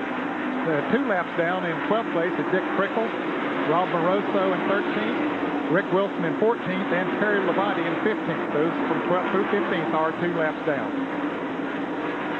The 9 and 33 cars, 4th position, held by Bill Elliott, and 5th is Harry Gant. as we watch to see if Gant can take that position away. 3 laps down in 16th is Davey Allison. Dave Marcus is 17th. Larry Pearson, as you mentioned, is back in the Hedrick car, and he is running 18th. And Phil Parsons running in 19th position after an early spin. Pretty good run by little brother. That's great. I tell you what, he hasn't been racing that much this year, and to stay out there in this heat today is quite a feat. Does a lot. Okay, we'll leave this battle here for 4th to bring you up to date on what's happening at the front. Dale Earnhardt continues to lead. What's the situation in his pit, Jerry?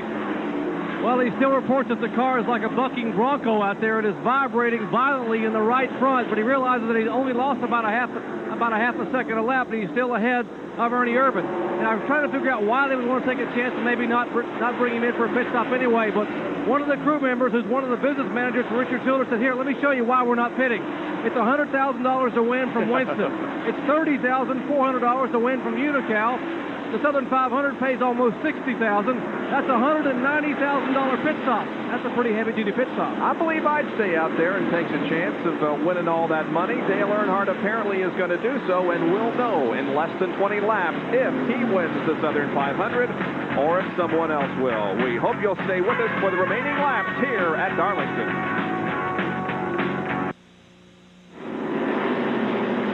16 laps to go in the Southern 500 1990 edition. Dale Earnhardt, who won here last year, is in line to repeat and pull off his 7th win here on this racetrack and his 3rd victory in the Southern 500.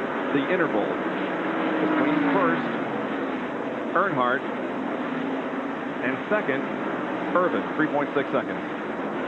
It's hung right in there from 3.5 to 3.8 on my stopwatch for the last 8 or 10 laps. So it depends on how they get through a turn or how they might get through some traffic. There's only one car between them. The Jack Pennington car. Earnhardt lapped him not too long ago. Earnhardt coming up to put a lap on the 9th place car, Sterling Marlin, too far ahead of him. There you can see Sterling Marlin in the Sunoco Oldsmobile. And you see Ernie Irvan come into the picture again. Let's see if he gained into that lap. Nope, lost some. Yep. 2/10 of a second. For those of you just joining us at the 5 o'clock Eastern Time hour, it has been a Dale Earnhardt, Bill Elliott, sometimes Jeff Bodine and Ernie Irvan race for the most part. Right now, it is Dale Earnhardt who leads this race. However, he has reported to pit crew that he has a severe vibration in the car and thought a few laps ago about coming in. But the chance of winning the Unical bonus of $30,000 plus, and the chance of winning a $100,000 bonus from R.J. Reynolds, and the chance of winning his 3rd Southern 500, he lost another 1/10 of a second, Ernie Irvan did, has kept Dale Earnhardt out there. Now Earnhardt moving around Sterling Marlin on the outside, got awfully close to the wall. Marlin gave him the running room he needed. Well, what a year Dale Earnhardt is having. This would be if he pulled off his 7th victory. Yep. You know, fellas, he came awfully close to winning. We're adding up the money there that he could win by winning this race. And it's about the same amount of money he could have won at Daytona when he came close to winning down there. Lost another 1/10 of a second. It's down to 3.9 now. 3.9. Okay, who was the last driver to win back-to-back Southern 500s, guys? Beats me. I'm not into that stuff. Well, it was David Pearson in 1976 and 1977. Well, it goes way back. Been a while. Sure that was in a Wood Brothers car, too. I guess I'd rather block that stuff out. I was one of the guys he beat both those years. Well, Ernie has lost more time now. He lost 2/10 of a second again. Yep. It's over 4 seconds now, the interval that Earnhardt has on Ernie Irvan. But Ernie is really not any danger from the 3rd place car. It was Alan Kowicki, because he probably has a bigger lead on 3rd than Earnhardt has on him. He does. So Kowicki is a good 6 seconds behind Ernie Irvan. And then Bill Elliott's about 2 seconds behind him, behind the 3rd place car. Bill's 4th, and Harry Gant's about a second behind Bill Elliott, 2.5 seconds. Doyle Ford has all 10 fingers showing, indicating that there are 10 laps to go.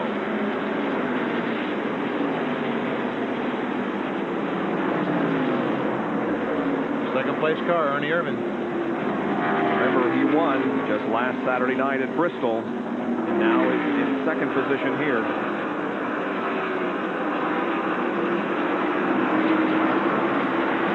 Earnhardt, a little traffic there going around Larry Pearson, just past Morgan Shepherd on the backstretch. But those cars moving over, giving him plenty of racing. Again, after Ernie Irvin, in third position is Kowicki, fourth is Elliott, fifth is Harry Gant, sixth is Mark Martin, seventh is Rudd, eighth Jeff Bodine, and ninth Sterling Marlin. So there are now 8 cars on the lead lap. Boy, Alan Kowicki had a turnaround the last couple of months. The first 2 or 3 months of the season, his season was disastrous, but since about June started, Alan Kowicki and that Zurich Ford has been one of the top cars. Oh, there's a car smoking right in front of Sterling Marlin, smoking in front of Ernie Irvin, our second place car. And but he keeps running. That's the 9th place car. He keeps going to that. Marlin. What if he got in the wall? No, look at that thing smoke. Yeah. Sterling. Wonder if that's rear end grease or smoke. What that is, but the car's still running. Boy, that would give you second thoughts about standing on the accelerator. NASCAR is going black flag. Yep, black flag to Sterling Marlin. Got to make the racetrack slick. He's got to be putting a little bit of oil or something down there, making it slick for Ernie Irvin. Of course, when you see that smoke in front of you, Benny, you're already tense, and then you see that smoke out there, and it really tightens you up. Sure does. And that is between first and second, so it's going to be a disadvantage to Ernie Irvin. Earnhardt will come down and complete 361 laps. 6 to go. Yeah, he's stretching that lead now. Ernie has had to slow down back there behind that smoke of Ernie Irvin. In fact, he's 5 3/10 seconds behind.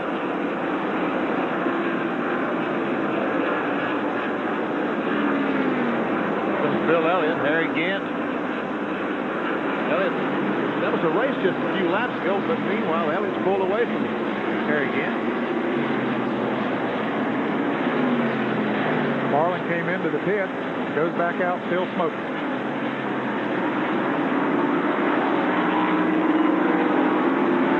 Second.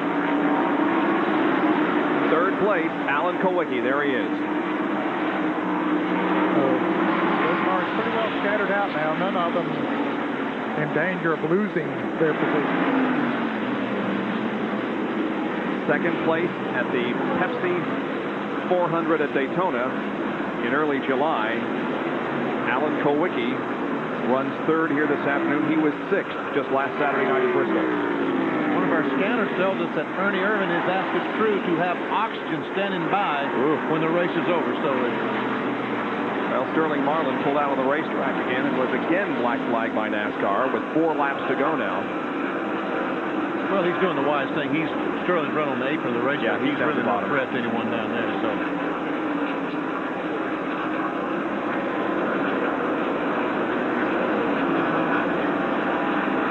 here comes Earnhardt, vibration and all. Yep. 3 laps from the end. There's second place Irvin. You gotta say that Ernie Irvin has, and we've said it before, but again we say he has made great strides since he was here in April. It sure has. He'll probably remember that day as long as he lives, the day in April. Of course, he may remember this day because second in the Southern 500. Earnhardt is looking for his 7th win of 1990. 2 laps to go. This will be his 46th Winston Cup victory if he can hold on for another lap and 3/4. He's going to pass me one of these days. You had 50? Yep. Is that right? Yeah. Wow. I think he'll do it. Yeah, so too. As we watch Earnhardt go around the corner, Bob Jenkins, happy birthday on Tuesday. Oh, thank you, Benny. How old are you, 52? No, I'm 39 again. Oh, yeah, right. You heard that again, Bart, didn't you? 13th annual white flag for Dale Earnhardt. And happy birthday to Joshua Goldberg, the son of our producer, who celebrates a birthday on the same day that I do. 1 year old Joshua will be on Tuesday. And Dale Earnhardt is on his final lap in the Southern 500. He can tiptoe through 3 and 4. Looking to become the win this race for the second consecutive year. He is in turn number 4 now. Dale Earnhardt brings the car off the banking. Here's the checkered flag, and Dale Earnhardt wins the Southern 500 for 1990. And the Richard Childress, Kirk Shelburne crew celebrate on pit road as they have chalked up their 3rd Southern 500 victory. Ernie Irvan finishes 2nd, and John Kernan is with Richard Childress. Richard, I tell you what, you guys got snake bit a few times, but you kept working and you came back. Right, his team never gives up, and Dale, we had a tire to equalize, and he just kept on getting it. It was just a great day, you know. We just want to thank Reynolds for putting up the extra 100,000, and want to say hello to all our crews and everybody over in Far East. We're all with you, all the Winston Cup team. Very big payday. Now, besides the $100,000 bonus, the team also picks up that Unical bonus for winning from the pole. A big day for Dale Earnhardt, and we will be back to talk with him in a moment. But first, let's go to Indianapolis, Indiana, and get an update on the Seniors PGA. We go to Jim Kelly and Bob Murphy. Back here in Darlington, the 1990 edition of the Heinz Southern 500 is over. And Dale Earnhardt has won for the 2nd year in a row. Ernie Irvan 2nd, followed by Alan Kulwicki. Dale Earnhardt has moved his GM Goodwrench Chevrolet into victory lane here at Darlington.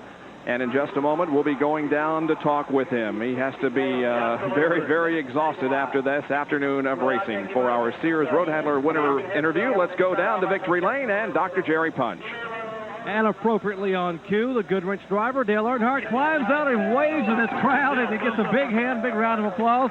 And I believe he'll pick up that Winston hat and put it on. Dale Earnhardt, congratulations on an outstanding effort. Yeah, Daytona one shorter to me, you know.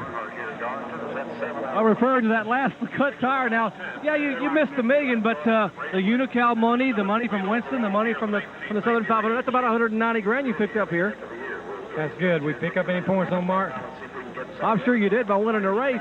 Also, let me ask you, 40 laps ago, you felt the vibration in the right front. I mean, Childers had to be pacing those last 40 laps. Did you think about making a stop? I was holding my breath. Car developed a vibration like an equalized tire. And, was worried about it, but it made it all the way. I don't know what it was. I thank the good Lord for a safe race, though. It was a good long day, good hot day. Answering your first question, you're now just 26 points behind Mark Martin, so you're gaining on that championship. That's what I want to gain every race. He's exhausted. He can barely talk, but he's certainly happy here in victory lane. Dale Earnhardt winning his 2nd consecutive Southern 500. A hot day has come to a close. Dale Earnhardt has once again won the Southern 500. Let's take a look at the top 10. Irvan 2nd, Alan Kulwicki 3rd, then Bill Elliott and Harry Gant. Finishing in the second 5, finishing in 6 through 10 was Mark Martin, Ricky Rudd, Jeff Bodine, Derek Cope, and Brett Bodine. And as you heard, it is a 26-point margin now that Mark Martin has over Dale Earnhardt, with everybody else staying in the same position in the top 5. Next, Raidway. My thanks to Ned, Benny, John, and Dr. Jerry Punch, and thanks to you for joining us for this Labor Day tradition here at Darlington. For now, this is Bob Jenkins. Be careful this Labor Day weekend. So long, everyone.